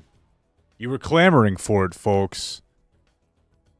Every school in Texas will now have the 10 Commandments presented prominently. Nice. And if they don't have one of their own, then they have to accept those that are donated. This is how we ended up with those jokesters a couple years ago that were like donating, the pillars of Islam or something. Like, so you've got to put that in there too. But I think they've cleaned that up. It's got to be the 10 Commandments. Ah, good. Yeah. Yep. The weird thing about it is I don't know that many people who are like I spend a lot of time around a lot of conservatives, religious people, Republicans. I don't know anybody that's like, this is definitely something we have to do. Feels like a politician like virtue signal gone wild. Definitely. That's the thing. That virtue signaling is on all sides, isn't it? Oh, of course. I'm just saying this seems like the sort of deal where you're out there and you're like, we're going to get it back in schools. And everybody's like, I don't think he means like literally, right? He's like, no, I'm going to hang a poster. It's probably an easy win. I guess, yeah. I mean, it passed pretty easily. I don't know. I guess I'll monitor the situation and see if, like, do they have a big unveiling? Like, it's like us in a studio sponsorship where they, like, get all the kids around and they're like, look, we got a new thing. Do they explain it at all? How many of the 10 Commandments can you name? Oh. You got your kill. Yeah, that's strong in there. Do not kill. Yet that's not even F number and one, Mary. though, right? Do they rank them in order of importance? Or is it? Is it like a top 10 list? Is kill one? God is first. God, what do you mean? God should be first in your life. So what's the commandment? It's like a don't talk about Fight Club thing. It's like a superseding idols. commandment. Thou shalt have no gods over me kind of thing? God is an awesome God. Okay. Seems like he's kind of he or implied. she is very, just a little, insecure. Yeah, you know, like, come on, you already got us here. We're doing commandments. I listen to you. Yeah. But Okay, kill. just in case, Kills what? Yeah, do not covet is the second one. covet the neighbor wife. Is it you said? Is it neighbor or Dude, brother? But how hot is she? Thy neighbor's wife. She came on to me.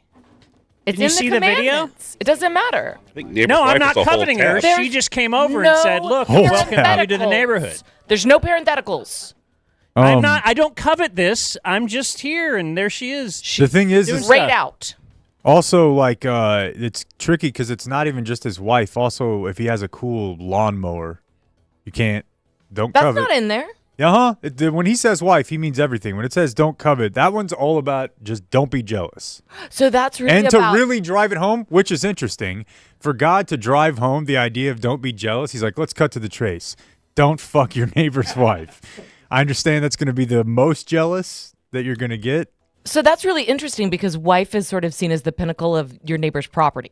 That's what he's saying. Exactly. Yeah. I didn't realize that. Or she. Whoever's saying it. That's interesting. You're saying a lady can own property? It's ridiculous. Especially in Bible times, right? Don't talk shit. That's don't take the Lord's name in vain. Don't be putting my name in your mouth. Don't disrespect me. Observe the Sabbath. Okay. Like just define observe. Like there it is. Raise awareness. You have to raise awareness for the Sabbath. The yeah. The band? No one's with me? All right. Blake, are you aware there's a band with Sabbath in the name? Are you really trying to dig out of this? I did it for you. Okay. I'm aware of Black Sabbath. There you go. We have There you go, kids. a very sad story out of Jacksonville. This was sent to me many times. There's a doctor named Bruce Mitchell. He lives at Sawgrass in Florida, like the Sawgrass. Well, he did live there because Hello, friends. he's facing felony charges. Hey, Jim. Thanks for having us here at the course. Felony. He's out driving. He's a doctor. He was a Mayo Clinic physician. He's out driving his black Range Rover, and he's at an intersection. And a group of teens jokingly toss cheese. A piece of cheese. He reacts thinking that he has been shot. After this cheese landed in his back seat, he fired 5 shots into the air and hit, I think, at least one of the kids. No deaths, but shot one of the kids. So his windows were down? Yeah, I guess so. There's not a lot of details in this story, but it says they tossed it into from the back seat and it flew like towards his vehicle. Pretty funny. Not a reciprocal response, right? Feels a little disproportionate. Yeah. But again, like one shot. Okay. I don't know if there's ever a gun involved unless Oh, really? Why did they throw cheese? Oh. This is funny. Yeah, so this is a bit I used to do. And I've seen it coming back. It's really, I feel respected, you know? But you toss it, especially when it's hot, Florida, Texas, you toss it into traffic, especially if they're coming towards you, like oncoming traffic, and it just lands on their windshield like a slice of Kraft or Velveeta. Uh-huh. And then when they hit their windshield, it's hot, you know, and it just smears melted cheese all over their window, and people get You're really just sliming them, basically. yeah, exactly, but with a Food product. A food product. I've had people get really upset at me over that. Never shot at though. It's got to be a beating to clean off. Oh God, it's so bad. You know what it's like? It's like when you're trying to take a label off something and you just get the top part and you need your goo gone or something of that ilk, but it's on your whole windshield. Mm-hmm. It's so gross, dude. And it's the hot part of it. But yeah, I mean, I don't think it's worth shooting somebody over. Well, that's your perspective, but you got to give this guy the benefit of the doubt. That's true. I'm going to let it play out in the courts. As you're very generous. You want to do. I haven't seen a bunch of injuries at the lakes over the weekend. This is always big. Saw something going on at Grapevine Lake. I got one. What do you got? Somebody on a kayak who was struck by a jet ski. That was it. Yeah. And I was out there, I was thinking that could be TC because I knew he was over your house and stuff. He was over there. Loves jet skiing. He was over there. By the way, side note, just an absolute mind F when you see like your child playing with your friend from when you were, I don't know, when I see my kid playing with TC, it trips me out. At a level I can't explain. I don't know why. It looks like you? Was it? I don't know. It's just like, she meets right? Dan, and it's like, oh, that's cool, whatever. But I don't know. It's just something about his daughter and my daughter playing together with him trips me out. Anyways, it was not him, but it was someone on a jet ski at Grapevine Lake and someone on a kayak, which is what I did a couple weeks ago in the evening. And the thing that strikes me is, when's the last time you drove a boat? It's been a while. Like as a teen, maybe, or like young adult. Anybody in here boat guy currently? Clayton is. Pontoon. The thing is about the lake with jet skis and with boats, they don't really teach you how to do it. As far as the laws, there's a lot of, we hope you kind of understand what we're going for here as far as the flow of this thing. But you can kind of just get out there and tear ass. Mm-hmm. I mean, when you think about, having to take the whole class for driver's ed, the instructions and the videos and the parallel parking and all that. And then with the boat, they're just kind of like, you got this, right? Right. Stay away from those. Yeah. And you're like, well, which one? There's a lot over there. It's very... You have to be able to read when it says no wake and know what that means. What does it mean? It means no messing around. You don't want to go real fast and creating waves. Okay. In that area. Yeah, when you go into a marina, you're supposed to idle, basically, right above idle. But unless it's your dad's boat and he has told you that, that's how I learned. How would you know that if you're just a guy who's on a boat? And then to me, out in the open water is where I found it. It kind of just seems like we're all just reading each other. There's no real lane. It's kind of like the future is going to be with flying cars, right? Yeah. How are you going to have lanes up there? Think about it. I mean, you said you did the bikes in Amsterdam with the girls as part of a tour. We didn't do it as part of a tour. They just let us rent bikes. And to me, that felt like renting a car on 635. Chaos. With no idea how to navigate it, the laws, or anything therein. All right, so did this Diddy trial thing just fall in your lap, or did you... Oh, that's right. Sarah's here. Oh, yeah. Because she's our Diddy trial expert. Yeah. And I wanted to say we'll make this brought to you by Frankel and Frankel. That's good. Because they are lawyers that you might need at some point, especially personal injury. I don't know if some of these people probably got hurt. Generally, they're for car crashes. Yeah. I mean, that's a lot of people will call Frankel and Frankel if you get in an auto accident. But, if you're on a kayak and you get hit by a jet ski and you got your cell phone. That'd be perfect. Let's get that guy on and tell him about Frankel and Frankel. They will get you what you deserve. Yeah, it sounds like he needs some help. So 214 or 817-333-3333. They're good people. I don't know. You have this idea about you're going to be dealing with insurance agents, attorneys. Everybody's out to get you shady. The Frankels are good people. Hit them up, 214-817-333-3333, and now tip that kayak back over. Oh, that'd be great.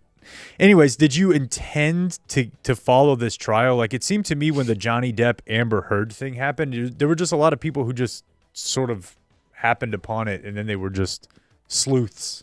Yeah, and I went up to D.C. for that trial. I was you? there. Yeah. Wow. Yeah.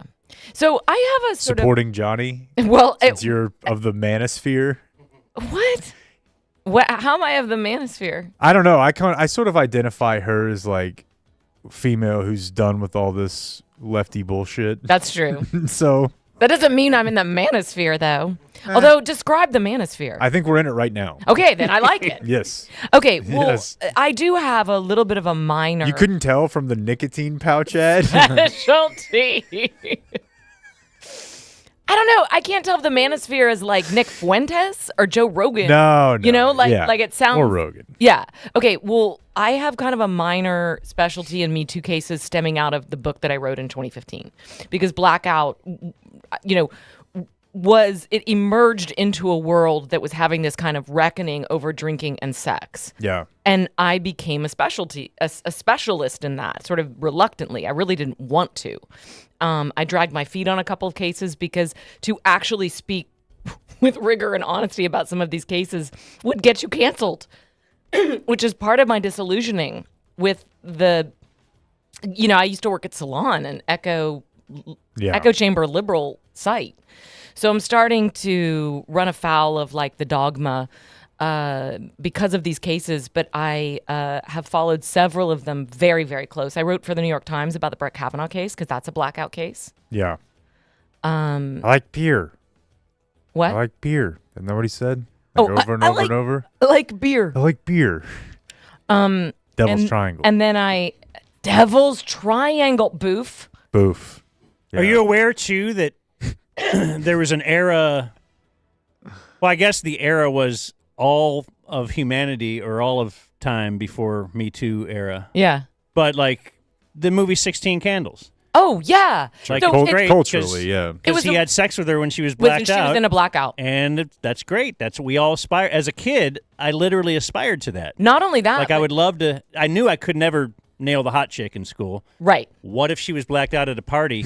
That would be a great opportunity, just like in the movie I just watched. Well, it was like the number one movie in the nation. Actually went back and watched that to write about it, and first of all, do you remember that A, that woman is super beautiful, but B, the next morning when she wakes up, she's like, I think I liked it. Awesome. That was great. That was really amazing. Yeah. Like he showed her, even though she doesn't remember it. Right. But I actually think that's Shakespearean. Like if you go back and watch Midsummer Night's Dream, they're going into a forest. Pixie dust is scattered all over them. They can't remember. They mix partners. It's very much like a drunken orgy. I remember that about that. Yeah. Yeah. So there is a long history of that, Dan, and you're right. Like there was this period around 2013, 2014 where it was almost like a hobby to go back to 80s sex romps and look at what we had been indoctrinated with. Like I just watched Risky Business again, by the way. Do you remember the story of Risky Business? I'm trying to think. I know I saw it many years ago. Okay, Guy. I know he has sex with the hooker and yeah. Okay, so Rebecca Guy's De Mornay. parents go out of town. Mm-hmm. He decides to get a prostitute. Then they end up starting a prostitution ring in his house to make money, and this is like championed. This is like he's won. Man, that seems like a risky business. There you go. Oh, wow. So I don't know. Yeah, we did it. He started doing it with songs from like the '60s, and not even the ones that there's some that are obvious. Obviously, but, Baby It's Cold Outside. Yeah, but well, right. But like, go back. It's endless. The number go of back them. to Guns N' Roses. Turn around, bitch! I've got a use for you. Besides, you don't have nothing else to do, and I'm bored.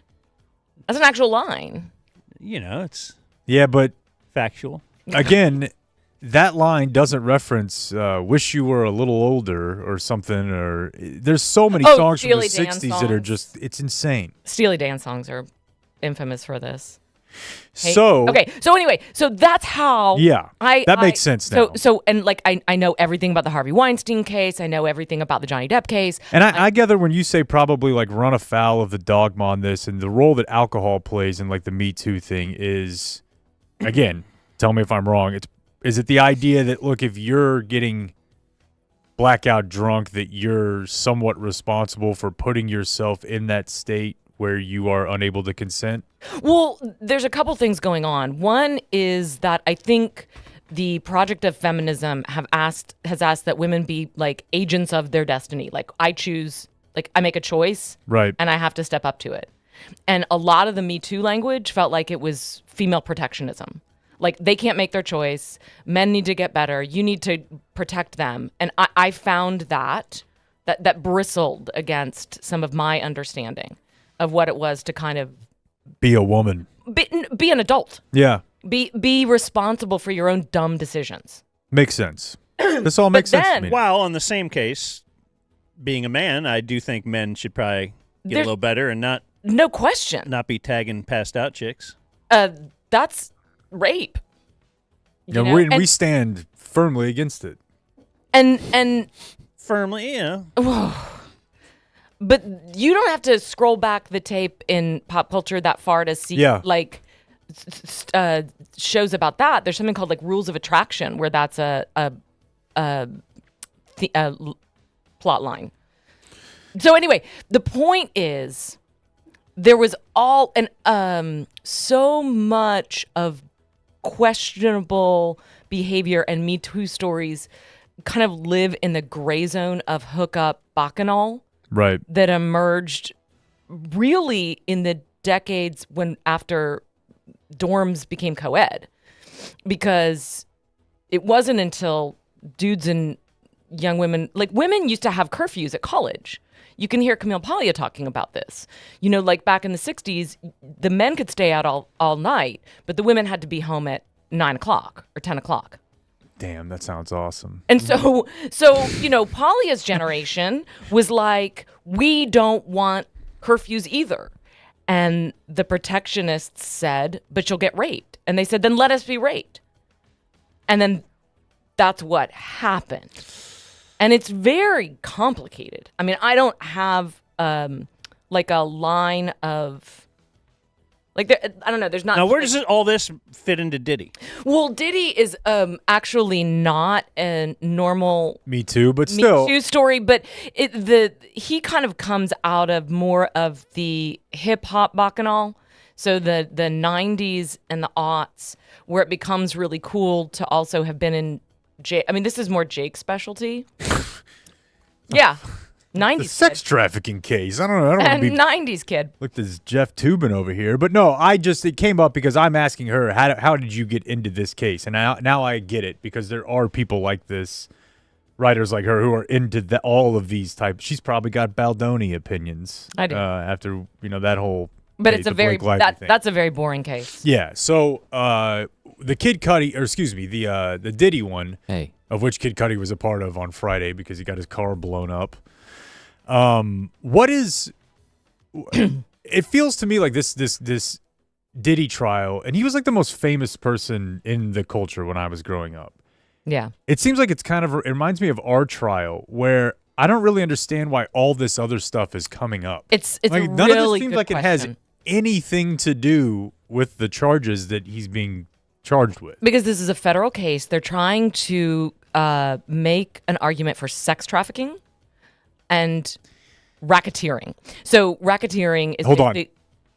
Go. No idea. No idea. Heard about it. Okay. Or is it like it feels like concerted effort of something? It's you're not just doing it What's solo. the other one that's kind of like it? We know embezzle, kind of. We know that one. But it feels like racketeering would be involving more than one party. Okay, we'll go with that. Final answer. I mean, I'm not an expert on racketeering, except that I know that it comes out of the mafia era, when they're trying to basically get these guys on doing things like the Diddy trial is the equivalent of Al Capone getting busted on tax evasion. Okay, yeah, that's kind of what it seems like. Right. So there's all these other things that he's doing like, we know he's a domestic abuser. And there's probably something about Suge Knight and Biggie and all this other stuff that they tried to get him on. It's too big. They can't connect the dots.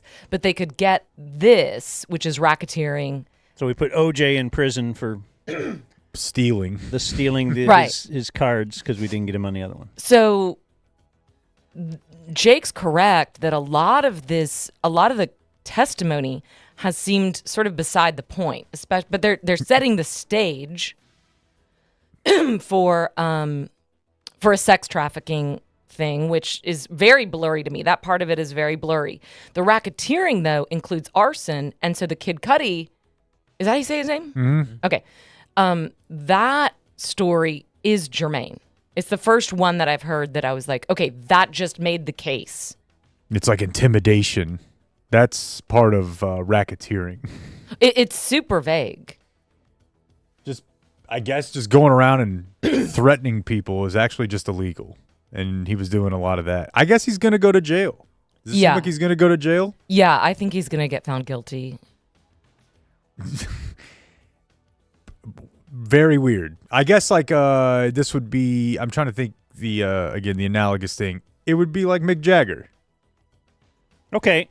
I mean, he was the biggest music figure in the world for a long time. But, so I don't know. Maybe Mick Jagger's bigger, but something like that. But Mick Jagger didn't have run-ins with the law from the beginning. And one of the interesting things about Diddy That's true. is that in 99, he shoots a woman in the face Allegedly. at a club.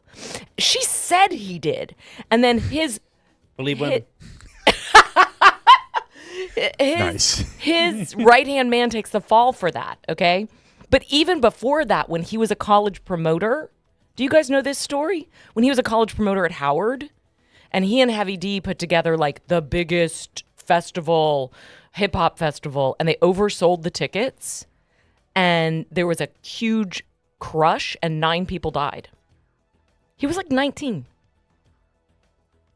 I read some news reports about that event the next day. But they were like just rap fans, They were just right? rap fans. Yeah. So nobody was upset. I mean, the guy is a career criminal. I think the most interesting thing about this to me, and maybe they're just giving us a little peek to make us feel as if this is all real.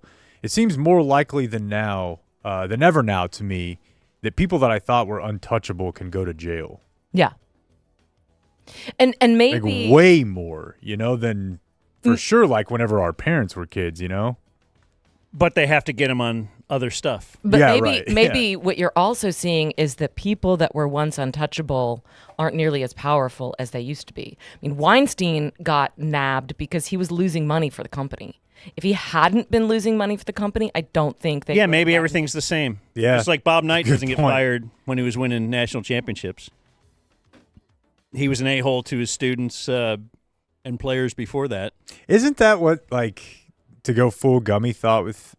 Is so frustrating about everything is just that all principle is just tied to, well, is there a reason strong enough for me to ignore it? Well, yeah. You know what Think I mean? of the NBA. Be like, yeah, no, I have a real problem. The NBA with that, in but- China. Yeah, exactly. I mean, it's everything. I mean, LeBron wants to protest everything, but once China gets brought up, look, I make $1 billion in China. Yeah. Same with the NBA itself. They also want to support all the protesting, but when one of the GMs says, yeah, what about the whole, I don't know, what was that, Taiwan or something? Hong Kong. Hong Kong. Yeah. I don't know. The point is, the NBA also is not as woke when that actually costs you serious money. In fact, the reason all the companies were being woke, quote, was because they thought that's the way the wind is blowing here. Absolutely. So we need to institute this because it looks like the population wants it. And now it kind of is maybe going the other way. It's like, oh, okay, I guess we're not doing these woke policies. Like whatever that means. Like what if you're just be good, but you can't. So I want some deets on this I trial know, I too. was You gonna come say, in. What do you want to hear? Do you want to hear? I want to about hear Kid some of the. Do you want to hear about Kid Cudi? Yeah. And the car exploding. No, I want to hear about the You wanna hear explicit about- text. The oil. Oh, the freak-offs. The freak-offs was last week, and we talked about that. Oh. And because Cassie came in, remember his ex? Yeah. And well, she was all. I'm victim blaming here or something, right? She Was paid like $20 million to keep quiet about it? Okay, well, those are separate. So she had this whole thing gets kicked off by a civil filing that she makes, and he settles it the next day for $20 million.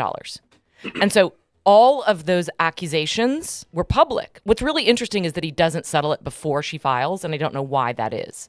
Like, I promise you, somebody came to him and said, "We're going to file this if you don't give us money," and he was like, "Do it." So she does it. And then the next day he settles. But all that stuff that's a can of worms now. And so the federal case gets opened on the basis of that civil filing. And she becomes one of the, she's testifying. Okay. So her testimony lasted days. I think most people, I found her a very credible, interesting, very beautiful woman. She was pregnant. I think she says it. She says it? Yeah, you just mentioned she's a beautiful woman, but if we do it, it's like, why do you need to mention? I mean, that was a completely unnecessary piece of information. I would never have noticed that, so I'm glad she I said think it. women's beauty is one of the great joys of the world. Why would you not comment on it? Write that on a card so I can hand it to like Jim Nance and his toast. Yeah, so I can hand it to the next hot I see at the gym. I think we've been in a period of overcorrection for a while. Yeah, we're just effing around. Where women have felt a little bit bristly about this, but I'm hoping that we're coming out of that, and we can go back to appreciating beauty in all its forms. You guys are very handsome. Hey, dude. She just said I'm handsome. Okay. He's looking at Jake. Go ahead. I was looking at both of you. The freak-offs. Yeah. We did have one of the women from Danity Kane. Oh, like a group that they were trying to launch? That he put together. Yeah, I remember that. Yeah. So she came in this week and kind of it was meant to kind of bolster Cassie's testimony. But one of the problems with her testimony is, A, she's got a beef against Diddy because she tried to get Danity Kane back together and he didn't want to. And then B, she has this story about seeing a frying pan fly, like him throw a frying pan at Cassie, and the story keeps changing. When people's story keeps changing, you can't tell if it's because memory is in fact elastic. But, it just, I don't know. Her testimony I didn't think was very interesting. There was one of his assistants that told a story about two assistants ran into Suge Knight at Mel's Diner, which is the old setting for American Graffiti, by the way, at 4 a.m. And they have this little hey, what's up? And then they go back to Diddy and they say, we saw Suge Knight. And Diddy gets 3 guns and they drive over to Mel's Diner to confront Suge Knight, but he's gone. Okay. So that was interesting. Yeah, he's going to jail. And then we have another story about Kid Cudi, which, that was kind of like the big celebrity moment of the week. So Kid Cudi comes in and he's apparently smoking cigs. He was smoking a cigarette. I love saw that. I love that he's bringing cigs back. I've been trying. It doesn't work. He's going to do it. But he comes in, good-looking guy. He starts dating Cassie in 2011, all right? And she tells him, Sean and I, we're not really dating anymore. So they start dating. What he doesn't know is that Cassie's using a burner phone to continue to talk to Sean and him because she knows Sean's going to get mad. Okay. So the first thing that happens is the two of them are out on a weekend together, and Puffy's assistant calls Kid Cudi and says, I think Sean's at your house. I don't know what's happening. I'm really worried. Can I stop you there? I wouldn't date somebody who dated Diddy. Can I victim blame there? Well, do you know that now? No, then. Then? Okay, here's a good example. Aren't you kind of thinking this chick will do anything? Yeah. Clearly. And I'm also thinking that her ex is too powerful. Isn't there a line? Well, she's really beautiful. I know, but think about it, Dan. Isn't there a line? Shane dating the Navy SEAL or the black guy. Yeah. It's either way, You Well, don't want it. I mean, dude, but the guy Jay- can have you killed. Imagine That's part of the fun too. this guy. Risky. How popular was Kid Cudi? You've got to stop. Cuddy. Get it in your head. Cuddy. Cutie. It is odd because it's 1D. Because usually he's a 2Ds would indicate. Because he's a cutie. He was moderately popular. I mean, I don't know how to convey that, but not like a huge deal, but a big deal. Okay, but I'm just saying that people that go into that profession are so much ego. You know, you don't want to get bounced because the other guy, the ex, is more powerful than you. That just seems like a defeatist position. So I can see him going for that. Man, I don't know. Okay, but let me finish the story though, because I'm gonna be on your side eventually. All right. He calls Puffy, who he's friends with, and he's like, "Motherfucker, are you in my house right now?" And Sean's like, "I just want to talk to you." And so he comes back home. Nobody's there, but somebody's broken in. All the Chanel bags that he'd bought for Christmas have been rifled through. Hate that. There's his dog who runs free in the house is like scared and in the bathroom. So he calls the police and makes a police report. Then he spends Christmas with Cassie's family. And I think this is around the time he's starting to go like, I don't think this is worth it. But Cassie tells him that she got an email from Puffy that's like, if you know, I'm going to do something to you and I'm not going to be in town when you do it and you're not going to know. Like something really threatening like that. He's a superhero villain. And yeah, exactly. And so He sent her an email? That seems... It seems really stupid. Superhero, yeah, like big mistake there. Really stupid. Yeah. An email of all things. Yeah. I agree with you. So anyway, that's around the time that Kid Cudi. Jesus. Kid Cudi isn't home, but his car, somebody throws a Molotov cocktail into his car and it explodes. And that's when he says, I think I'm done with this relationship. Yeah. Should have seen it coming. Like, I don't know, you want to date Well, you don't know how much of it is all bark until your car's you on get fire. bitten. Yeah. I guess so. But I would All right. think the closer you are to that, the more you know that like Puff Daddy he's a thug. Yeah. He's not all bark. Well, I'm going to let the courts let it play out. That's what you do, man. You believe women and you trust the courts. Two things I know about you, Denise. The Dumb Zone News. Much like that timing. Like and subscribe. I felt it. So we'll do some Today in History and some viewer mail birthdays brought to us by Qualis Roofing, the title sponsor. That is correct. Of the Dumb Zone generic summer events. Not to downplay Community Mechanical's role in this whole event as well. But let's be serious. There's only one Qualis. He knows that. There is. Without Qualis Roofing, the air conditioner that Travis puts in your house, you would just be air conditioning all of DFW. That'd be ridiculous. Insane. You know? So they have a roof. Keep that air in. Keep that cool air in, or the hot air in the winter.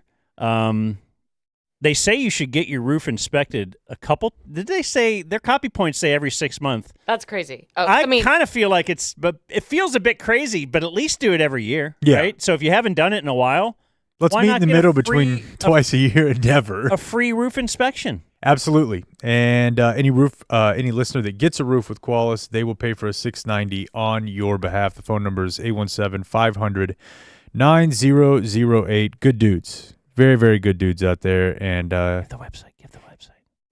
Huge thanks to them for sponsoring our summer event, QualisGC.com. That is QualisGC. What do they get? Move your hand. A free roof inspection.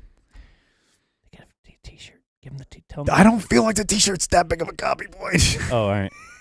It's a t-shirt. I mean, it's cool and all, but Today in History. Tell me to get different color shingles. Yeah, you get to pick. Yeah, they don't just put on like rainbow shingles. And they'll put the shingles on for you. You don't have to install it yourself. And they take all their trash when they leave? You guys are a lot today. And they're really cool. Like you want to hang out with them and stuff. Are they You'd cute? be like, hey, Are they cute? will you stay over for dinner? Are they cute? Hot dudes? I don't look at dudes in that way. I just look at the content. Boy, of the I character. do. And yeah. Yeah. You want them in your wet shorts contest? Yeah. The throbbing roof. So today is Monday. Oh, let's do some viewer mail birthdays first. Ooh, damn it. Did I print off the wrong day? Here I hope so. I did. Let me go here. Let's go here. Hello, Dan. Today is my son's Dennis Smith Jr. birthday. I didn't send it in last year when he was born because I thought that would be considered super gay, but now that we're in the new era, let it rip. He's the youngest member of the Beehive. His leaders are Jake working out at 4 a.m., Aw. Dan's mid-show hat changes, and Lone Star beer. Will Solid. you have Jake rate his name? Bring it. Dominic Mario. That is Wow. awesome. That is awesome. Obviously, I'm expecting that this is not just your standard WASP child, right? I didn't get a Italian picture. or something. I don't take pictures of kids. Just the right amount of Sarah Hepola, he says. I'm bringing it. Be prepared for the backlash. I know. And I enjoyed talking to all you boys head off at the Rivian show in Austin. This is from DF number 22, Mario in Pflugerville. Pflugerville. Nice. Have you told Dan what weird hours you're keeping over here? It's insane. Wow, you guys texting? Yeah, I early in the morning? texted him at 5 a.m. this morning when I had been up for 4 hours. I woke up at 1:30. She's like double shifting. Yeah. When'd you go to bed? I don't remember actually because I fell asleep watching a documentary. It's the new Blackout. Read a new book about how you just fall asleep during TV shows. Yeah. Because you keep blacking out. But I'm. Oh no, someone's having sex with me. What's going on? How'd that happen? We were just watching this documentary. That's what Netflix and chill means? I thought you just wanted to watch the thing. Anyways. I wake up. I'm very close to finishing my book, my second book. Right. And I don't know. I just can't sleep, and so I wake up. I've been waking up at 2:30, but this morning I woke up at 1:30. And she's back out at like, what, 8, 7?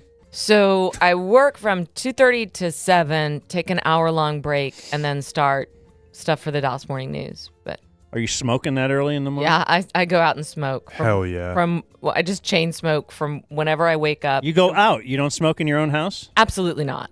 Oh, interesting. No, I have a smoking couch. Outside. You have a smoking glove? Mm, We know a guy with a smoking glove. what does that mean? Was that me or did you actually? I think it just takes Oh, I used to, yeah. takes the doesn't you don't have the smell on your hand. When Nora was born and I was having to Oh! do overnights, That's funny. it was like, well, I was referring to our Fox 4 buddy that we've seen out there smoking okay. with a glove. You know what Okay. else takes the smoke out of your hands? Soap. No, not even close. Oh yeah, and I use lavender. Here's the Epsom thing. salt. You think it works. Okay, if I had a baby, I probably would use the Yeah. smoking glove. But like for my purposes, Yeah. it's fine. So today in history is May 26th, Monday, May 26th. It's Memorial Day. And on this date, in 1977, a guy named George Willig scaled the outside of the South Tower of the World Trade Center, arrested at the top of the building. Just kind of for kicks. That huh? feels like that was a 70s thing. Climbing stuff. Maybe tightrope walking. Yes. Like just out of nowhere, you would just hear about a guy did it. Yeah. Then he got arrested for doing it. Love the spectacle of it. On this day in 1994, Michael Jackson married Lisa Marie Presley. Wow.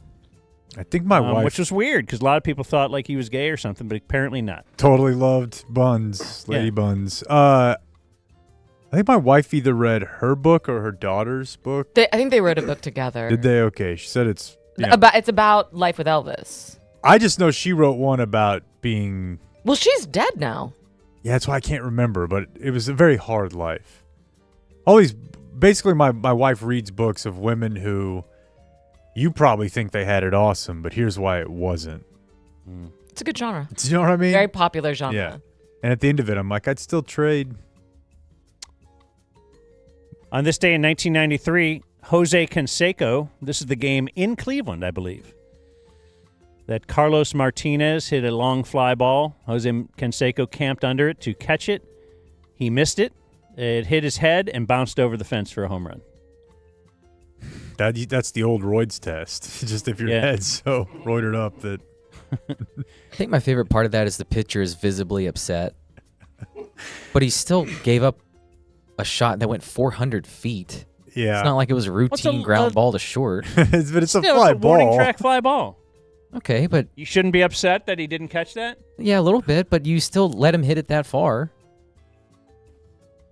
I feel like that's a bad take. I feel like it is too, but I'm going to let the baseball guys. That's a guy who's never been on the mound. First thing I thought is this is just Dan out here whose defense let him down time and time again, throwing BBs.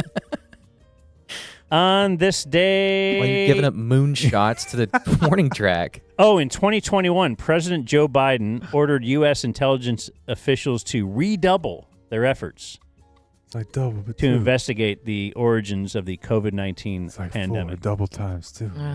Including any possibility the trail might lead to a Chinese laboratory. So that put them in the upper quadrant of the quadrant. That's right. Like the draft. And I have a note here, so must be the exact same. This must be a couple years ago. It does say the NRA had recently, at the same time, said they were going to redouble their efforts toward making schools safe. Okay, so... They had already doubled them. Who was more successful? Dude, I bet you right now, few people on Earth want to die more than Joe Biden. Oh. Seriously, dude. Just like think about him like looking at the news like, y'all gotta be kidding me. Let me go. Dude, let me die. He ruined his own legacy, though. I know. Had he stepped down like a year in or 2 years in. And I don't want to get off into the Would've been weeds about rocking. that. It's not all Like, his fault. Kind of right now, it'd still be Trump and everything, but it would be rocking. Like his legacy, at least. Like, hey, he did his part. I don't know. The rest of the Democratic Party messed up. I'm not really judging him. I got thoughts similar to you. It's just a real come down, the reverse of a come up that like 6-7 months ago he was president. Now everyone's like, fuck this guy, die. I guess, too, if we're going to blame... He's got to be thinking, just let me peacefully go. I served, let me go. Some are blaming Jordan Hudson for like taking advantage of Belichick. Maybe we got to blame the people around Biden or just the people that would remain in power, right? There's definitely something to that. Like, I got to keep this guy in power because then I stay making decisions and sure. And don't you think it's weird that they didn't do some of the basic checks on him, like checking for cancer and... I don't know. I don't know. feel like I am they not did that. involved. Yeah. But Today's birthdays include 26-year-old. He should be our birthday of the day, but I also got to mention him first. Micah Parsons. wow. Good times. Future Eagle. Heard he's got it. Yeah. He hasn't signed the deal yet, right? Because I've seen some false reports on that. Yeah, and it gets me excited. No. Got a new trainer. Things are looking up. Hearing a lot about the offseason. Kevin Kennedy is 71. Former Ranger manager. Oh, yeah. Our friend, Brent Musburger, 86. Very nice guy. Mm-hmm. Probably got out at the right time as all the Me Too stuff was starting to blow up. Last time we talked to him, he was shopping for a Christmas tree with his wife. He was. There you go. There's a whole lot of guys applying to What a Florida great State guy. today. Who would do that? Not me. Stevie Nicks, 77. She's a badass. Support that with one fact. Any fact about her. Silver Springs. I don't know what that means. It's one of her songs. Oh, because she makes a good song? That makes her a badass? She's a great singer. Okay. She's a great. I want to hear some badass thing. Like, Why are you trying to fight everyone? I'm just saying. I don't know. I just want facts. Do you not like? What is the? do you- What would wait, the wait, fact wait, be to substantiate is badass? I don't know. She Wait, has a wait. switchblade. You know what? I agree. That would have been a pretty good piece of info to. She went to Diddy parties and thought it was great. Do you not like? Didn't do you, sue everybody about Do you not like Fleetwood Mac? I don't know. They're fine. Really? Yeah. What do you want me to do? I want you. There's to a lot of good. Admit that Rumors is a genius album. Genius album. All right. I don't know. Sure. Okay. I think it's very good, but I don't sense that you're really trying to move me off my opinion. He's kind of. I'm just playing around. Well, the Hank target Williams here. Jr. is 76. He used to host Monday night or do the Monday Night Football theme song, And he will again at some point. I keep hoping for that to be back. Why? Who do they got now? I don't know. Gary Underwood. I don't know. Is that Wasn't Sunday he night, the one Saturday night? that did? Are you ready for some football? Oh yeah, oh yeah. And then while that was on, he did the "Here's what I call Obama" at a show, and they're like, "Whoa, you can't do the theme anymore." Oh no way. Yeah, it was a few years ago. Lenny Kravitz, 61. Don't get it. Never did, but glad that it's out there for people. Do you remember the moment when he went down? He leaned down, not leaned down, but like he Whatever you're about to say, the answer is no. he squat on the stage and his pants ripped and his dong came out. Oh wow, let's see that. Lenny Kravitz dong fall out. Did he have something you would refer to as a dong? Yeah. Okay. Yeah, it does feel a little. I wish I was a guy that you would say, man, right? What a dong. They'd be like, Let me show you how I ingrain this shot. What a dong. Adam Curtis is 70, filmmaker.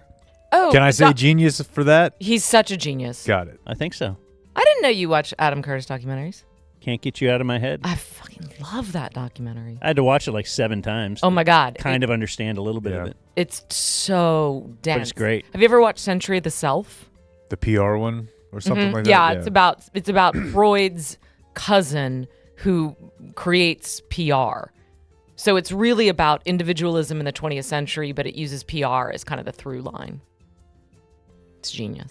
He's very good. I'm interested. Let's Scott let's Disick see is- this Kravitz penis. Scott Disick is 42. Oh, it's blurred. Kardashians somehow. I don't know much about him. Of course, that's Courtney's former boyfriend. Okay. I don't know if he was independently famous for some other reason. He's Scott Disick. Bro. That's true. And then our birthday of the day, Matt Stone is 54. Oh, Greatness. I'm going to have to agree with you there. Maybe even badass. Oh, whoa. Ate at his What restaurant. rarefied air. Small little Tex-Mex place up in Colorado. You might have heard of it. Yeah. Born on This Day, Now Dead. This one's directed at Jake. John Wayne. Dude. Chappie. I should call my... No, not Your Chappie. mom is stoked on him. Yeah, my dad probably hates him. Yeah. I thought he was showing Nora John Wayne films.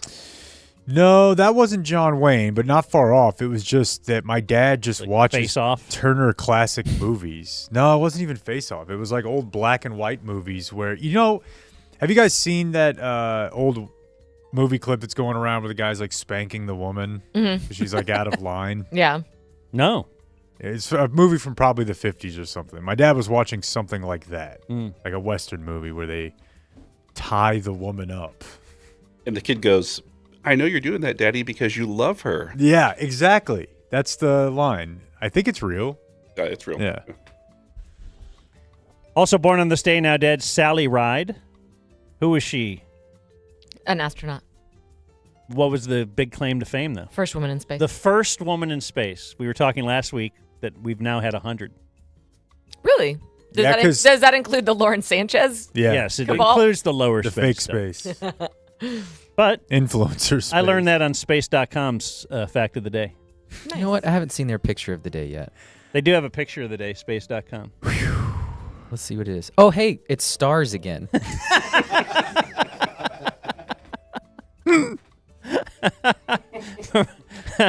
Different angle. Man, those guys are crazy.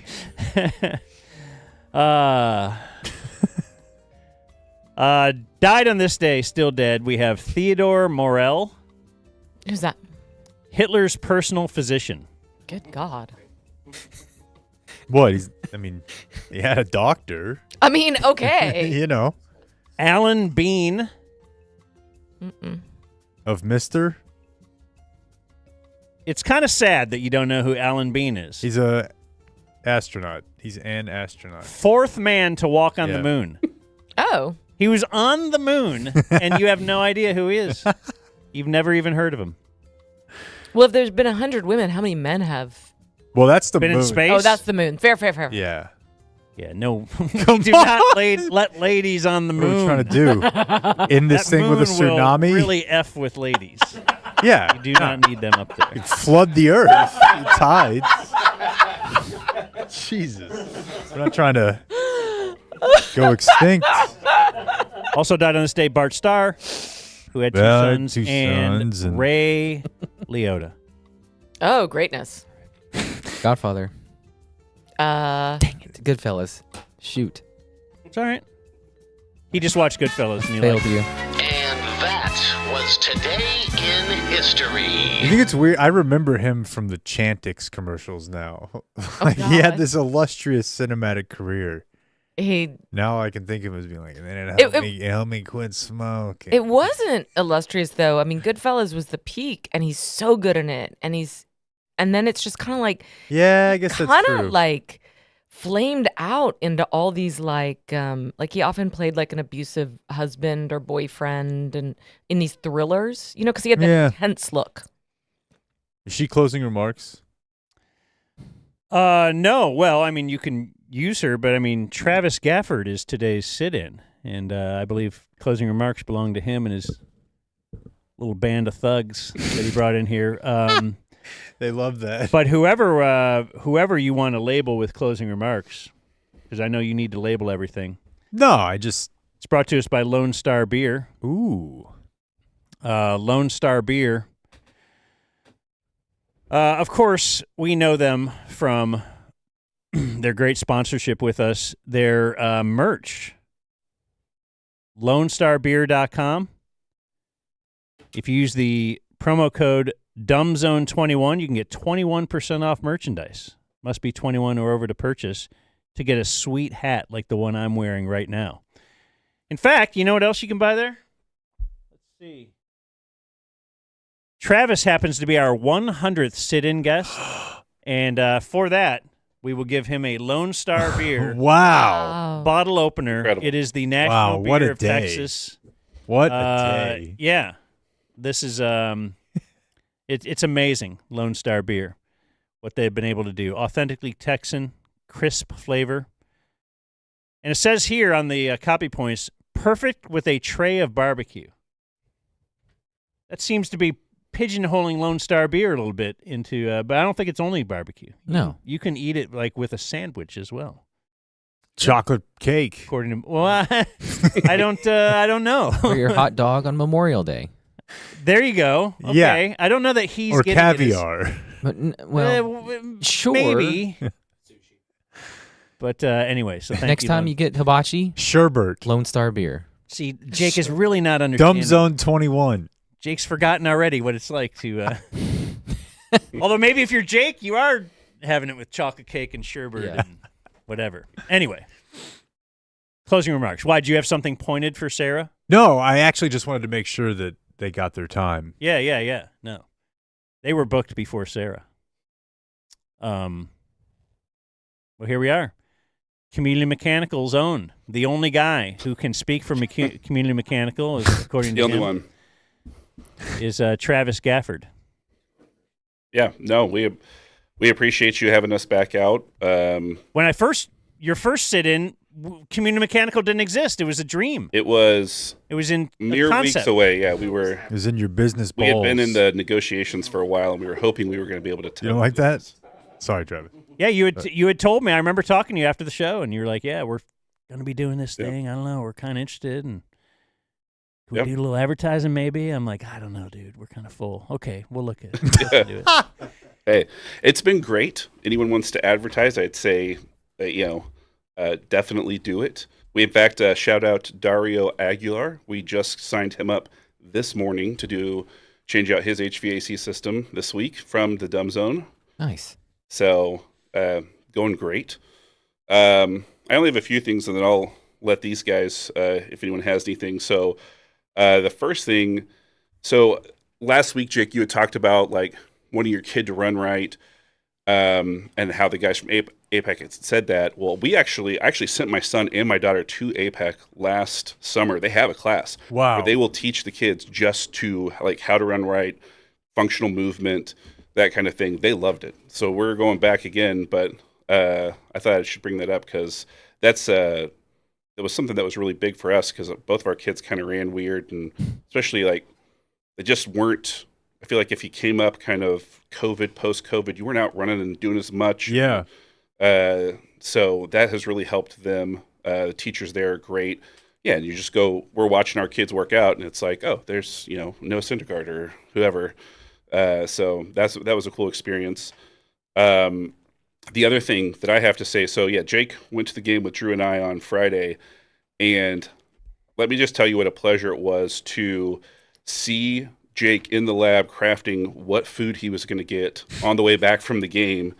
In fact, he was just, such a artist and, was painting his masterpiece that the Elite Rides guy looks at me. He's like, you want to go get some food? As soon as Jake get out of the car, and we went to Whataburger because Jake was like, I got to get some fucking food.